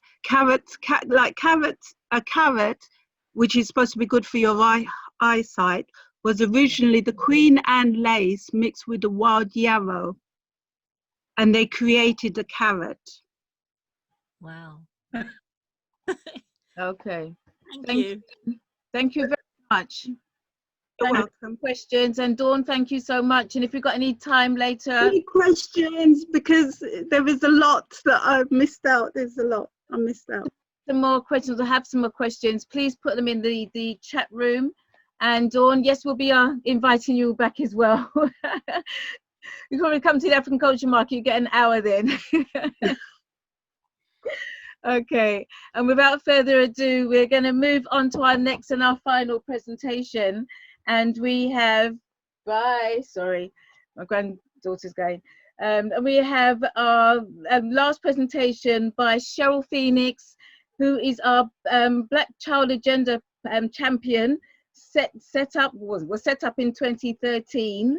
And she's tackling the schools to the prison pipeline, aptly named as the shutdown specialist. And her presentation is supporting advice to parents during this lockdown period.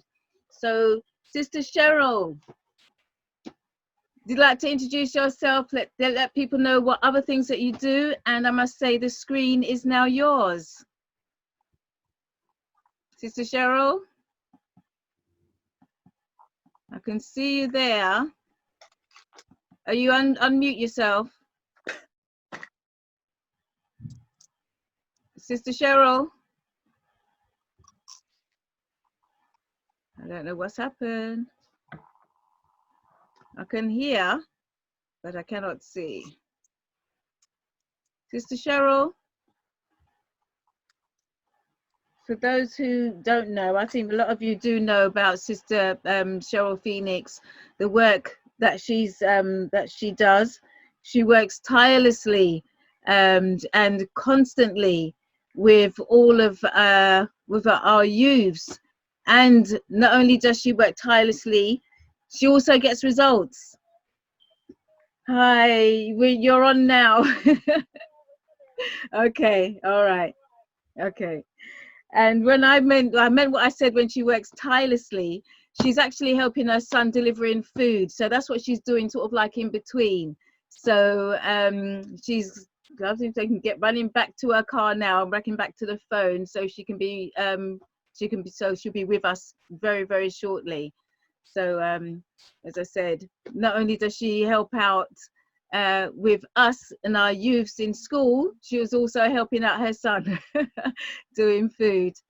So, and I know said that I think it was Kunga who asked earlier on if Cheryl was going to be here, and it was due to her helping her son last week. Why when she did finally come on, she came on, it was too late. It was too late to do her justice and her presentation. So hopefully she will be gracing our screens very, very, very, very shortly. Maybe we could take a couple more questions while we're waiting, if there's anything for Dawn or Patrick. Yes, but we can, anybody, any question, the floor is actually open to any one of the presentations that you've heard from Patrick, from Empress Divine, and from Dawn. If anybody's got any questions that they'd like to ask while we're waiting for Cheryl, please do unmic yourself and ask away. Introduce yourself, let me know who you are, your name, and then ask which presenter you'd like to ask your question to. Anyone? It's gone very quiet out there.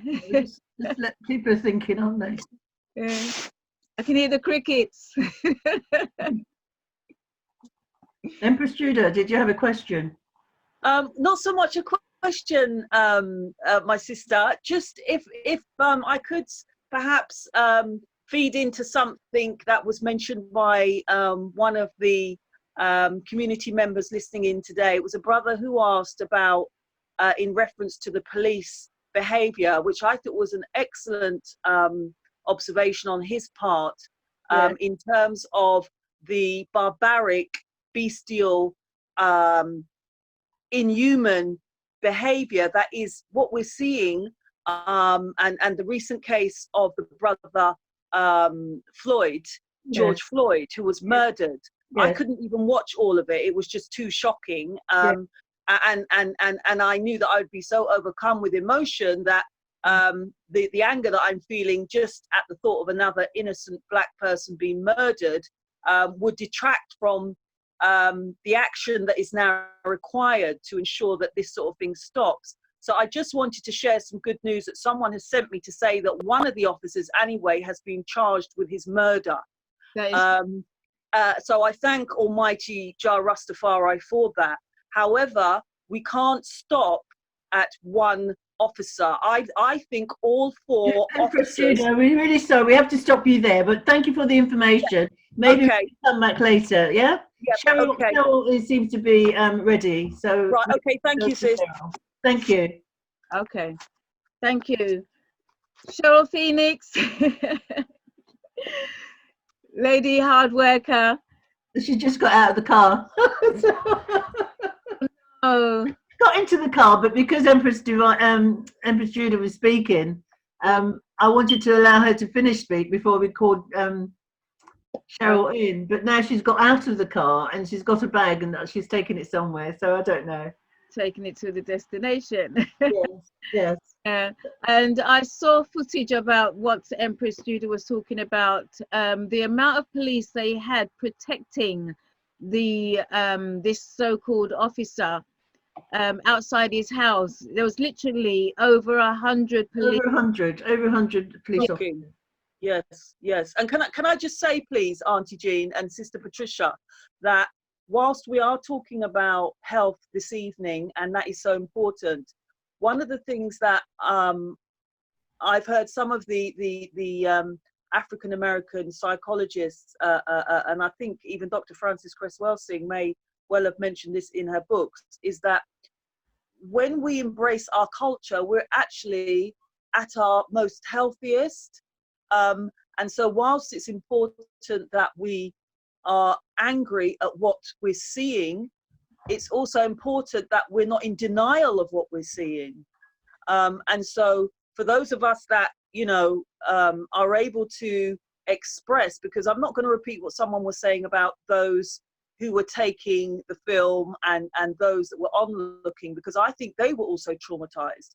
And I think, you know, the important thing is that now that the officer, quote unquote, so-called, has been charged, we can't allow it to end there. All four officers, and one of them, shockingly enough, after speaking on Galaxy Radio saying that the Chinese are our number one enemy, it then appeared on one of my timelines on another network that one of the four is of Chinese origin, and this guy is knee-high to a grasshopper.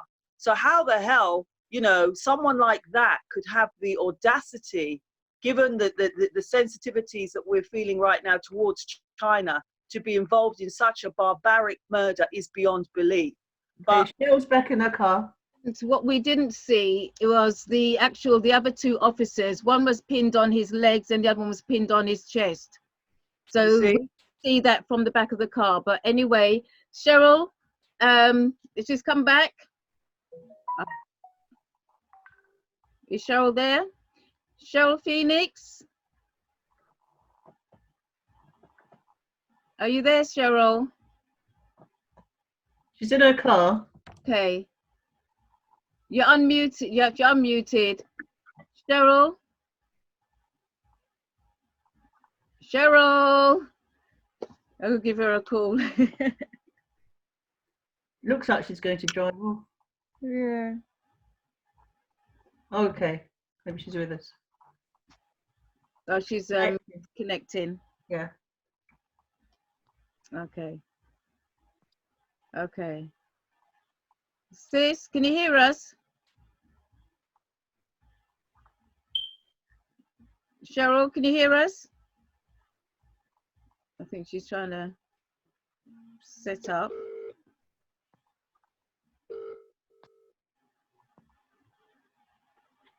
Hi. Hi. Can you hear us?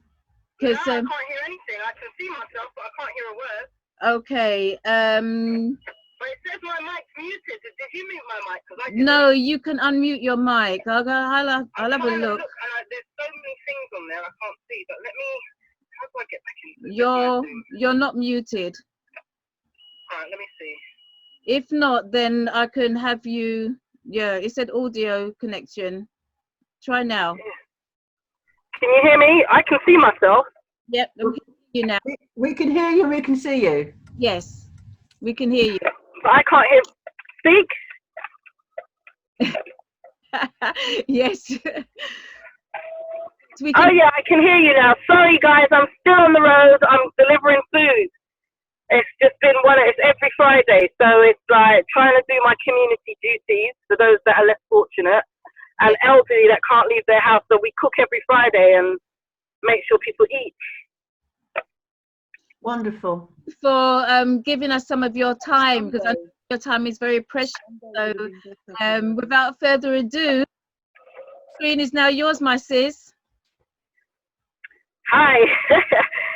And you know what, because I've missed all of the discussion because I've been frantic, please catch me up, like for me, with regards to the Black Child Agenda and what we do out there, and obviously our parents who are out there, like not knowing whether they're going to send their children back to these schools, I'll be polite, and leave our children in their care.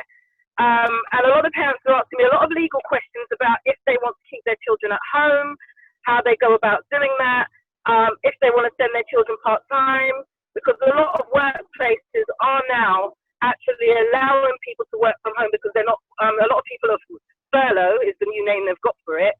So more people are working from home. If parents do, for example, want to keep their children off school permanently, you can do that.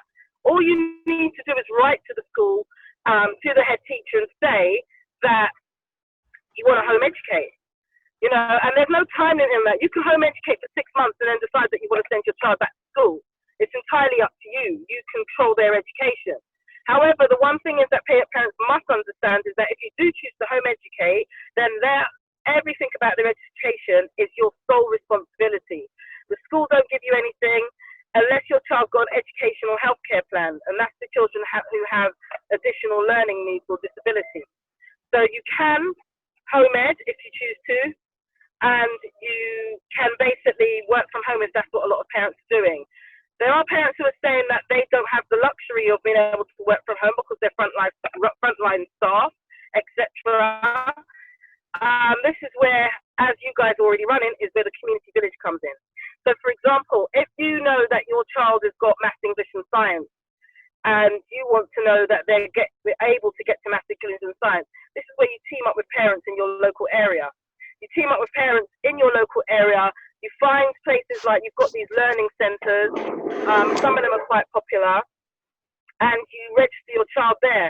They can stay there all day. Yes, there is a fee, and they can stay all day. And then you arrange, you know, the pick-up and drop-off just like you would if your child was at school. Then you've got other activities that children do. It's not all about maths, English, and science. You've got classes where children are learning about engineering. You've got children learning about investment banking. All those classes are out there, and all those things are out there. The resources are there. We have a WhatsApp group. We have a Facebook group where we're continuously posting resources and classes for parents so that they can find those sort of things. What else is there with regards to parents being at home? The thing is, one of the things for parents who do send their children to school, or who are going to continue sending their children to school, is to be mindful. Now, one of the things I do, and I do very closely, is watch what politics is doing and watch what the government's doing by way of this. Everyone's been talking about the vaccinations and our rights, etc., etc. One thing we need to understand, which has been coming for years and years and years, is our human rights is being eroded as we sit here right now and speak. When this all erupted back in February, March, I just got back from America and couldn't understand why there was no food in the shop. Now, one of the things I do know is that the Human Rights Act has been, and remember, it's an act, it's not a law, it's an act. The Human Rights Act and bills are something that are being taken away every single day. And we as a community, not just us, but even our wider cousins who we don't really like too tough, but at the end of the day, they get listened to more than we do. We need to find a way of actually really challenging this, because things like the vaccines that everyone, I keep seeing posts constantly about the vaccines, this vaccine's coming, that vaccine's coming. The vaccine's already here, just so you know. That vaccine that everyone's worried about is already here. And one of the things they're trying to do is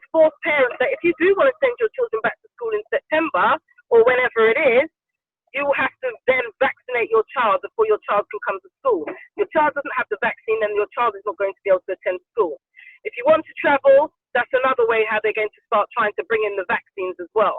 So to find your way around that, there's going to be no option for us as a people but to open our own schools. And to open a school doesn't mean that you have to find a massive building and be able to take 500 kids. Your own school could be the local church. We need to hold our churches to account about what they're actually doing for the wider community by way of just a building. I don't need to pray to your God. I have my own, thank you. But I do want to use your building 4 days a week, 3 days a week to be able to educate our children and keep them off the street. So we need to get a bit more creative in our thinking, stop complaining about what we see going on, because there's nothing much that we can do about it unless we've got a really heavy political army, and actually really tap into what we can actually do tomorrow, today, right now. Right now, a practical solution. If they're opening schools in September, you start speaking to them pastors about opening them churches to make sure we can use it for our children so that we control our children's narrative and our family's narrative. Any questions by any chance? As I drive over these road humps as if I'm on Brands Hatch. Yes, that's what I was saying. I was even offered to my grandchildren that if by any chance their children can't go into school because they need vaccines to do that, I sort of like offered to help to homeschool. So yes, I like the idea of going to churches and saying, well, look, we'll open up this building and make use of, you know, the spaces that they've got. And yes, being imaginative and inventive. And also, you said that you have, do you have classes, online classes that we can access via your, what's it, WhatsApp and Facebook, you said? Yeah, on Facebook, we've got Black Home Ed and Support Group. And then on WhatsApp, it's just called Home Ed Resources, because we literally post maths, English, science, technology, all coding. There's also, and anyone that's doing anything around educating our young people, even educating our adults. We also give out a lot of support for children with additional needs, because there's a lot of parents that are at home with their children who don't know how to manage their additional needs, autism, social, emotional, mental health. All of these things are probably quite new to parents because our children spend 30 hours a week in the classroom with teachers who, as far as I'm concerned, in a lot of cases and a lot of schools are destroying them and their self-esteem and confidence. And what I've heard from parents who were absolutely petrified of the opportunity of home educating was that, oh my God, it's actually not that bad. Because I'm like, dash where the people and curriculum, for one, sit down with your child, actually understand who they are first of all, and then you start reintroducing your maths, your English, your science. And it doesn't have to be theirs. It can be any type. It could be about stocks and shares. It could be about going to the shop, how much money you have in your purse or your pocket, how much change they expect to get back, what things cost. These are practical, basic things. If your children are slightly older, a lot of parents have said to me that the older children, they're struggling to engage them. And I'm asking, what are you actually doing? Well, the school has sent home this, that, and the other. I'm like, well, so why do you have to do what the school's telling you? At the end of the day, they're already messing up the GCSEs for a lot of our children, which is, it's like that. It's just a whole nightmare in itself, because as soon as that was started to be thought about, I had people from Parliament calling me, what are my thoughts? And I told them my thoughts, in which I can't say publicly, i.e. because I swore a lot. And that's exactly what it is. It is basically, our children will miss out on a year's education, but you can actually apply for your children to take their GCSEs independently of the school. You do have to pay, but it's definitely worth paying. If you feel that, even if your child is 12, your child can do their GCSEs, they don't have to wait till they're 16. If your child is 16 and they're preparing to do their GCSEs and they're waiting for the teacher to mark it or the teacher's predicted grade, you can take them out of that system. Say that you're home editing, get your child up to speed with their GCSEs, which you can do at home. There's a lot of online resources. Boom, pay for your own GCSE papers, choose your exam board, and then go for goals that way. It sounds, for me, I'm saying it and it sounds very easy. It is actually that easy. It's not that difficult. There's so many online resources and lessons going on that there's no reason why any of us can't tap into it. Some of them are chargeable, £5, £10. Some of them are free. It's down to the parent of what you actually want. Okay, Paul, have you got a question? I see you've unmiked. Yes. Hello, Cheryl. How are you? I'm good, thank you. Okay. Well, I'm Paul Pheonix, and I'm from Parents Against Racism in Schools. Mhm. Well, what we actually do, we develop a series of programs looking at English and maths, and this is geared towards individual parents. And all they need to do is to give us a call, tell us how far the child or children are, and we would do a quick assessment online. I send them a few questions. That way, we have an example of how good they are, or how bad they are, in that case, and we actually design a program for them. At the moment, we're just doing English and maths at primary school level. So anyone who's interested from your group or any other group can give us a quick call. We'll send them a little assessment sheet. Take a matter of a few minutes. But we insist you do not help your child. Parents are very bad at this. Parents will see the child struggling and they would instantly get involved. I know. They're terrible. Do not do that. We want to assess the child to find out exactly how good or how bad he or she is. So that's what we do. And well done. Thank you for the good work that you're doing as well. Well, that's brilliant. No, I personally, like, that's something we don't do any education. Because I'll be honest, I've raised my children now. The thing is, I still fight for all of our children, but I don't necessarily want to work directly with children. So people like yourself who are out there, we basically make sure that parents are aware of your resources and what you're actually doing. We're Black Child Agenda, we're literally only about law and challenging the system and making sure that these exclusions and the maltreatment of our children actually be adhered to it. Going to court and shutting them down and being a thorn in the side of schools who aren't doing what they're supposed to be doing, and the court system who think that it's okay to say what they like. So by way of actually working with the parents, I'll definitely, if you send your details, I'll be happy to make sure that parents can tap into your resources and anybody else who's on this call today, to make sure that parents can actually access any of the resources that you're doing, day trips out, drumming classes, whatever it is. So yeah, we'll just be there like a little hub, but to actually do the work, no thank you, I'll leave that to you guys. Now, I think a lot of people don't realize how hard it is for parents, particularly when they have to deal with the system. The system gets really, really heavy. And I've had examples of this. In fact, I had to protect a parent, social workers from the police. Right, with even what I do, with what I do, it's mostly challenging all of the things. It is having to challenge social services. It is challenging racist head teachers, and there are others out there. Don't get me wrong, there are some good teachers out there and some really good social workers out there. It's me a call on the down low. But generally speaking, I would not be busy every single day of the week if it was all gravy. There's a problem with racism in our education system. It's structural, it's systematic, and the thing is that I also find as well is the fact that the outcome is still the same.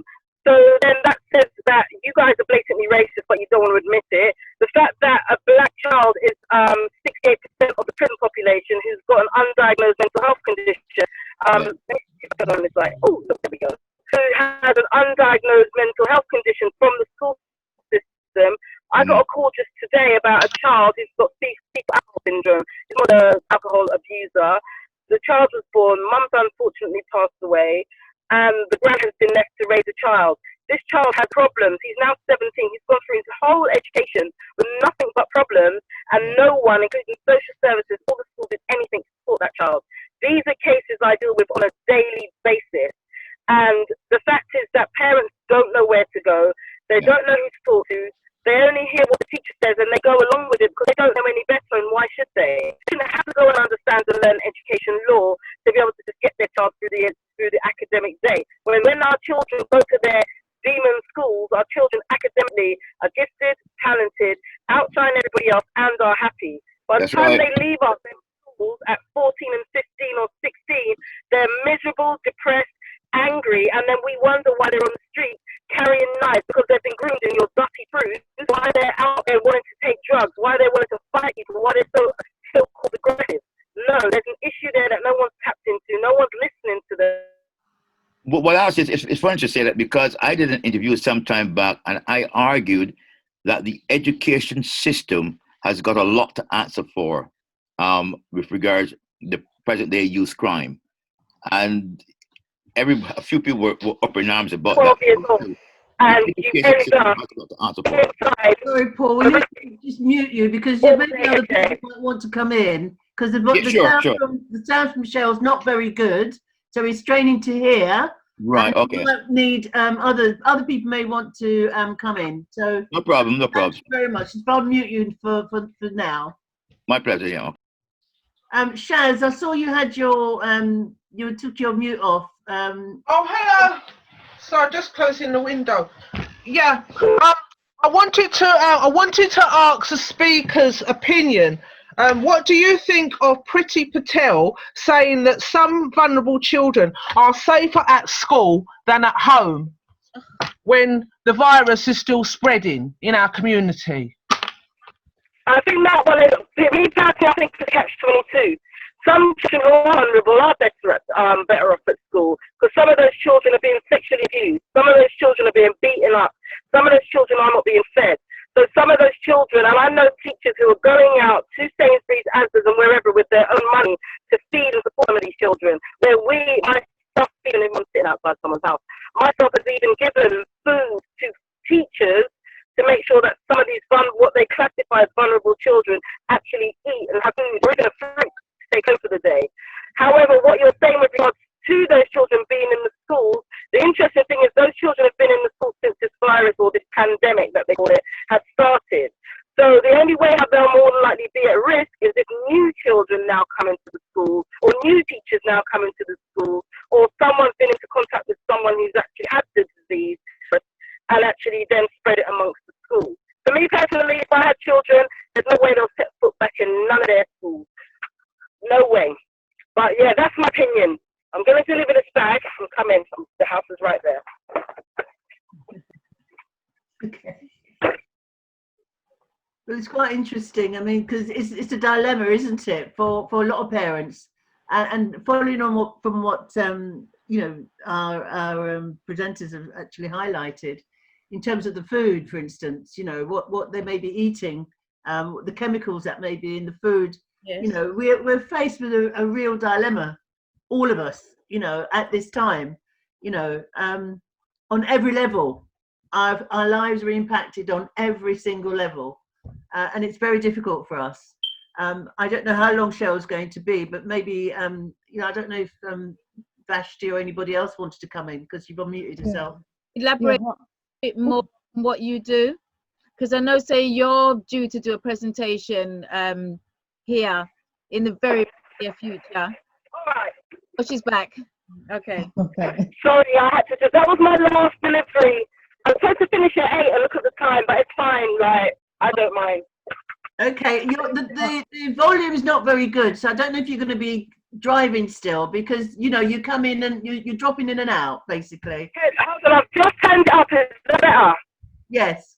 Yeah. Oh, okay. I just had to turn up the volume. Sorry.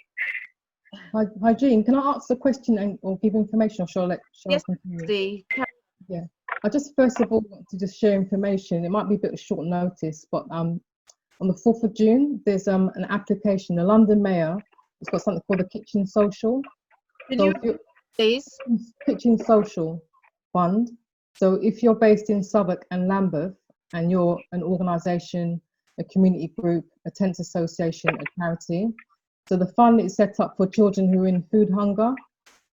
So basically what will happen is that you can provide food and an activity, but they understand there's a lockdown. So usually be a physical activity alongside with food, so children don't feel stigmatized. That basically, if you had a community centre and they had, say, like they had an exercise class, and then you was actually what Cheryl was doing, providing food. So the children are getting fresh food as well as an activity. And the application can be seen on the website Community Southwark. So for Southwark, Community Southwark are working with Kitchen Social Fund. So it's not limited just to charities, like say if you're a tenants association in Southwark and Lambeth, you can apply for that. And it's the 4th of June, and the application is quite simple. So those details in the chat room, please, Vashti. yeah, I'll write it down. But if anybody afterwards is thinking about it, because I went through like a lot of information sessions the last couple of weeks, Okay. information about that. I'm just sort of looking at Cheryl, just inspired by what she's doing.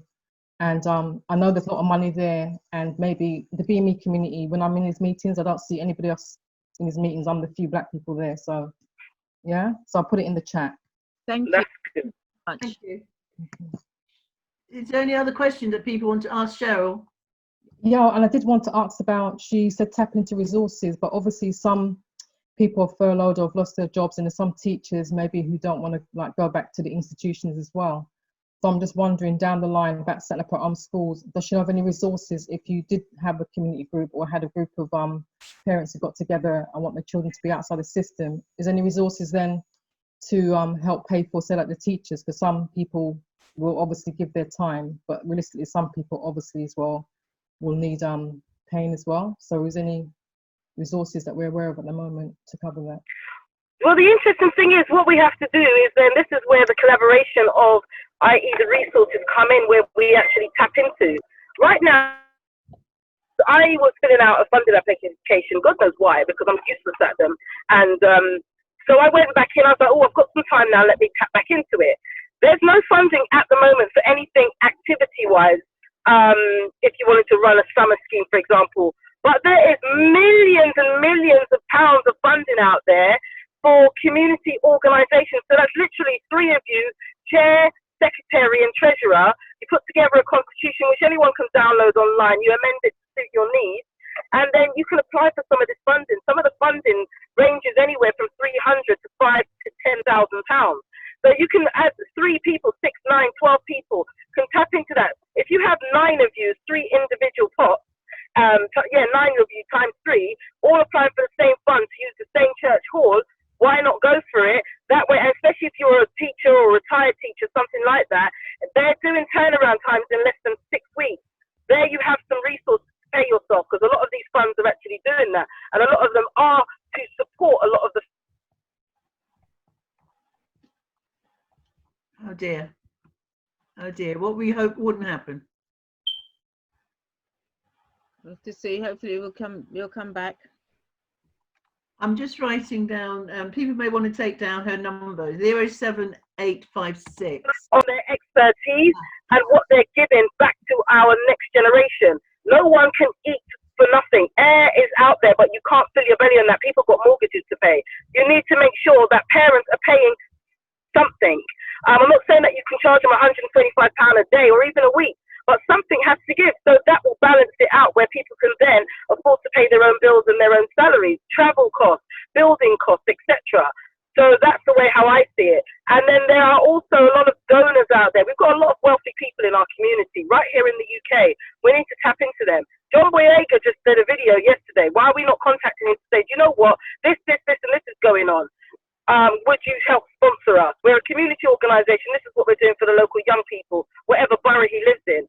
You know, we've got so much here right at our footsteps. We need to actually utilise the resources we have. Does it mean even if we're going to Babylon, we've paid into this system as far as I'm concerned. Our parents paid into this system for 75 of years, and then beyond, but prior to that, blood, sweat and tears, and we're the only community that aren't really filling out these applications and getting the money that is actually ours and for our children.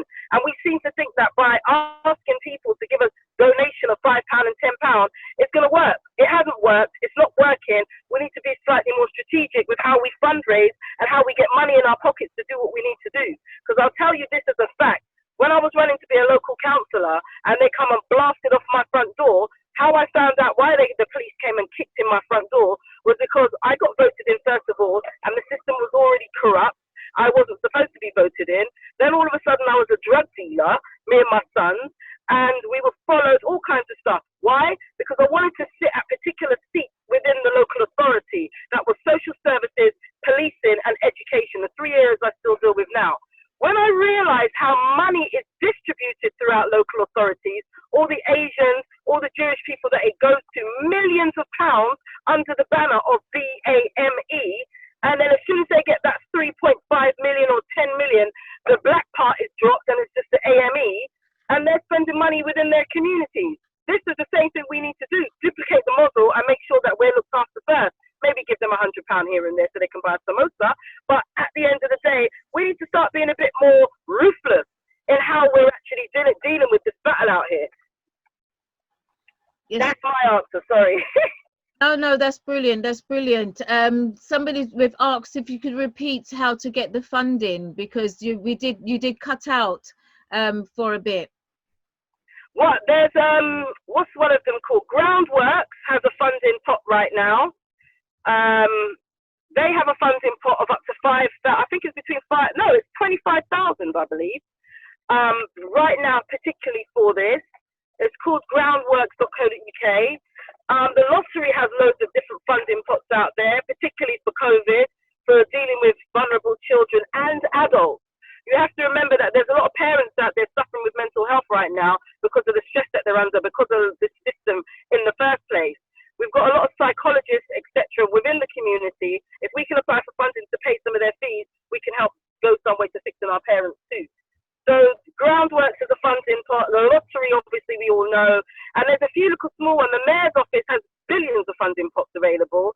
You've also got, what's the other one called? I can't remember that, but Auntie Jean, once I do find them, because they're in my email, I'll send them to you and you can share them amongst your guests who are on the call today. But there's loads of them out there. Have I applied for any? I can't say I have, because I'm rubbish at funding applications and I've always got court papers to read. I'm probably losing out because I could pay myself a salary, but such is life, I will get over it. Thank you. Anybody else got any questions? And yes, I'll as I look out for the email. I know you're busy, so I'll give you a few days and then I'll remind you if nothing's come through. Okay. Yeah. Can I come through? Yes, there's nobody else at the moment. Well, yes. Well, there's one other thing I want to add, actually. The fact that Who wants to ask a question? We just have you as an email address. Could you say your name, please? Akram. Oh, okay. Welcome. Welcome.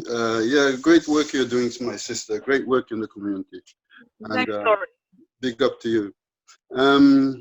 Yeah, you see, one of the problems that I see that we're not addressing, okay, is the situation of taking charge of our community, and we're not doing that. I mean, our people, I mean, you know, there's a lot of our people who have no intention of leaving here.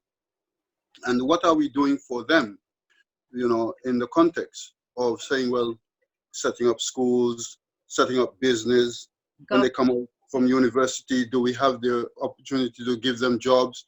Do we have the opportunity to help to fund them in schools and so on and so forth? And as I said, it's one of the reasons I set up the cooperative. I say it's not for me because I don't have intention to be here. I hope to be out of this country. It's only because of my mother I'm here. But the fact is that for those who are here, they need to be working on something very constructive that will hopefully provide funds for them, hopefully will provide funds for them to set up their own schools, their own industries, whatever it is.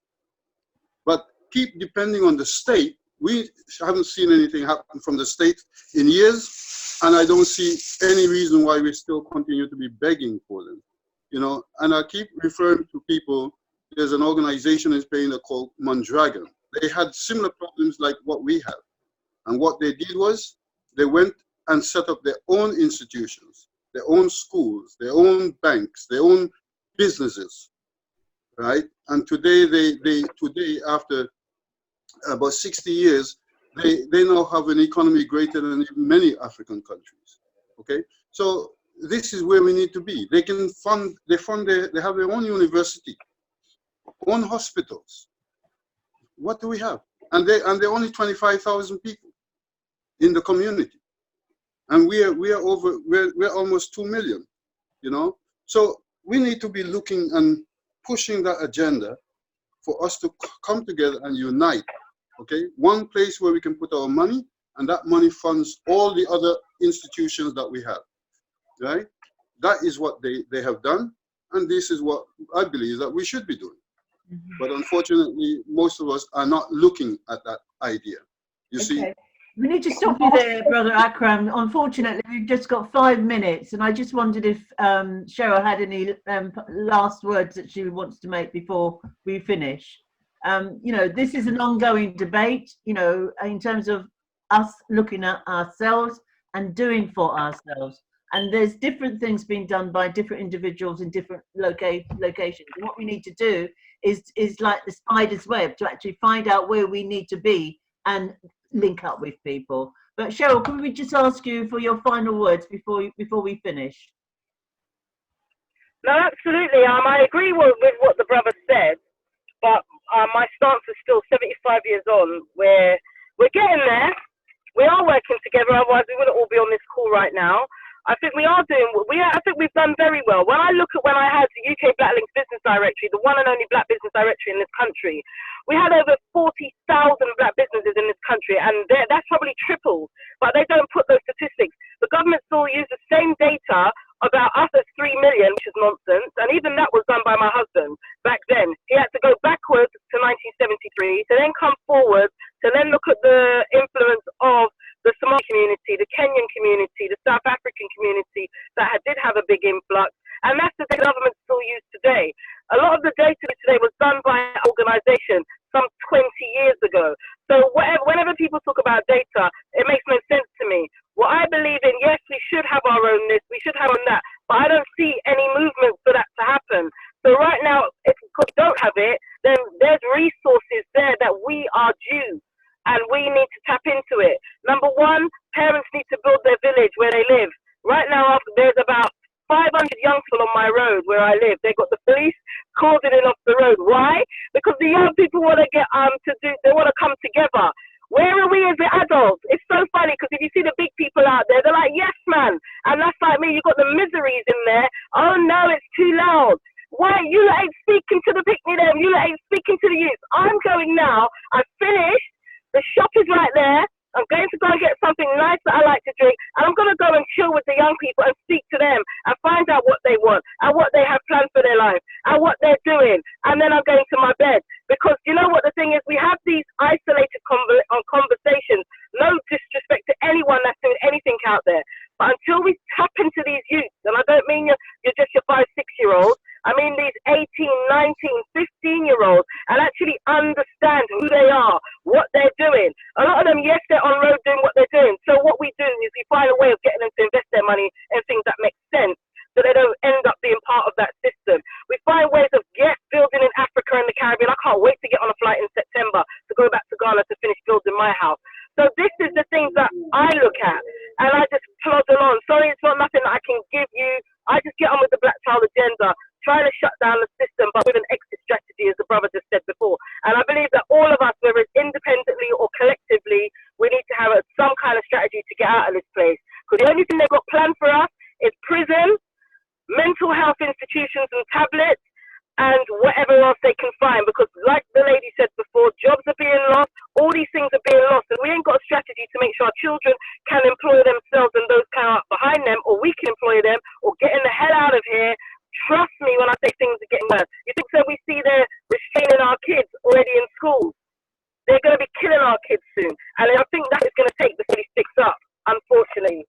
But that's my take and that's my stance. And I have to be real. I'm not going to sugarcoat nothing. I'm sorry if I hurt feelings, but really I'm not. Well, we can't. The time for sugarcoating is done. Okay, can I say something? It's of course, Yvonne, you come in. Thank you. I had a phone call the other day from somebody on LinkedIn who was saying the group of 7 people are raising money to get their own building. And I actually said to them, go ahead, get started, build your own thing, make it solid. There were lots of things that I was telling them about, sort of as Cheryl said, make your committee, get the money, get the funding, and get in. And I said, once you've done that and you know that you're rock solid, I said, there are people out there like ADPAC, like Cheryl with her Black Child agenda, with like Charmaine Simpson and yourself, I mentioned you as well. And I said, because there are people out there who are really highly motivated, but they don't know about the people who are already being active in our community. So I think that each one of us, whenever we come across them, should tell them there are already people doing it. You can get mentored, pass the names on, give the name to a few organisations so they can see where they fit in. But I always like to say, as much as you can't see it, there are people out there. I said, walk with me for 24 hours. There are movers and shakers doing all kinds of things in every field. I just like to talk it up positive. But thank you, everybody, for your contribution. I've really enjoyed listening to listening to the engagements. So thank you again. Thank you. Very, very quickly there, Auntie Jean. Please don't forget, I actually do design program sheets for maths and English for youngsters from the primary school level. So Auntie Jean has got my email address. Can you put it in the chat? Put it in the chat, please, Paul. Yes. Right. Hang on a minute. I'll put it. Yeah. Okay. Is there anybody else who wants to have a quick word before we finish? Paul, did you? Patrick, did you want to come back in anything at all? Well, Patrick can do a finish off, and then the Empress Divine as well too. Yeah. And yes, Empress Divine and Dawn. Dawn. Dawn. Yes. Patrick. Yeah. Just wanted to say that basically how I work is I design diet plans for people for various illnesses that they have, and I put together programs to get people well. So don't care what the situation is, don't care what illness they have, I basically design programs to get them well, and I've been very successful till now. So yeah, if anyone who would like to contact me, they certainly can. My telephone number I've left in the chat, and my email as well. Wonderful, wonderful. Thank you very much. Empress Divine, are you there? Hi, greetings. Greetings. Yes. Your last words. Okay. Well, you know, I'm all about health and well-being, so people can engage with me regarding having a body MOT, so that we can get to the nitty-gritties of what's going on regarding their health. I put my information in the chat, which is my email and Instagram, so I'm quite happy to engage with those who are interested to understand more of what's going on with their health, improve upon it, get the immune system strong, so that we can do all we are here to do.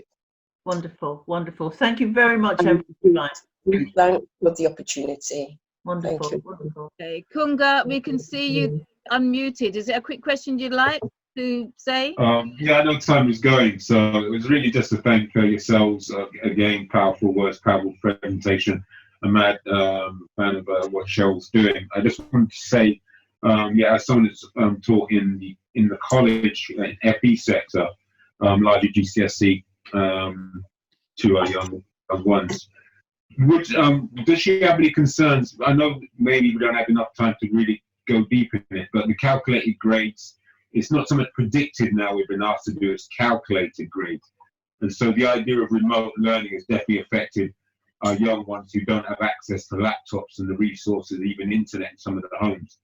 So does she know if there is a movement that can lobby the AQA and OCR that just in case those students may well not get the grades expected because of the reasons she's already mentioned. It's really important. As I said, I've taught a few that don't have the laptops and whatnot, and the parents themselves aren't really engaging with the colleges themselves. And I think the colleges are definitely failing because obviously some of our students want to go into university, and this definitely will hinder that. So yeah, just some guidance on that. I've offered mine to my own institution. I finished with them on Friday. So it's really looking forward to this period, June, July, and obviously September. The thing is, I'll be quick. Can I just be really quick on that? The unfortunate thing for children that have not been able to access the information, you have to just look at it like this. That time is going to be past. By the time they go through the appeals process, it can take up to what, 2 to 3 weeks. There's going to be a backlog. By the time they probably get to be heard that their appeal will be in January. That's the reality. This has not been done by accident. This is by clear design to fail because too many of our children are academically doing well. So how do you get them back in their place, so to speak? So like I said earlier, the best thing to do, and like you have said, is if you're already working in a school, or you know teachers that are on site in schools, some that look like us, some that maybe not, then that's our responsibility as a community to really reach out and speak to them. I get them calling me because parents are concerned, and I have several groups, and obviously my Facebook, when I'm not blocked and banned. But to tap into them, it's by design. They're not, if they don't get those predicted grades or expected grades or whatever because the teacher don't like them, then that's going to be what it is. By the time they go through the appeals process, they've already lost their place at that university. It's no accident, not at all, which is why I say take them out, go private, and then that's the only way you're going to be able to do it. Unless there's teachers like you that can reach out to these people. And by way of lobby group, we've actually got another group that we are a lobby group. We've just set up a new lobby group that I've been thinking about for the last 5 years. Now this has given me the time to do that. And what you've just described is exactly what we're going to be doing. And also about IPP. Well, I'm just waiting for the logo to hurry up and be designed, and we should be putting out some of our campaign, if not next week, the week after. And we're going to smash down social media, and we're going to be speaking to a lot of our black, what they call celebrities here in the UK as well, to actually make sure our voices are heard, whether it's from education, the prison system, mental health, drama and acting in the theatre, pay structures, 9 to 5, everything. We're going to be challenging the whole lot. Okay, well, thank you, Cheryl. We are very, struck for time. We have final words from Dawn before we go.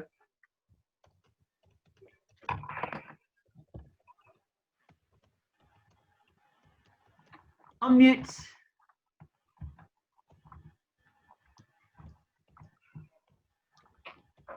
I've been greetings again. I've put my contact details in the comment box.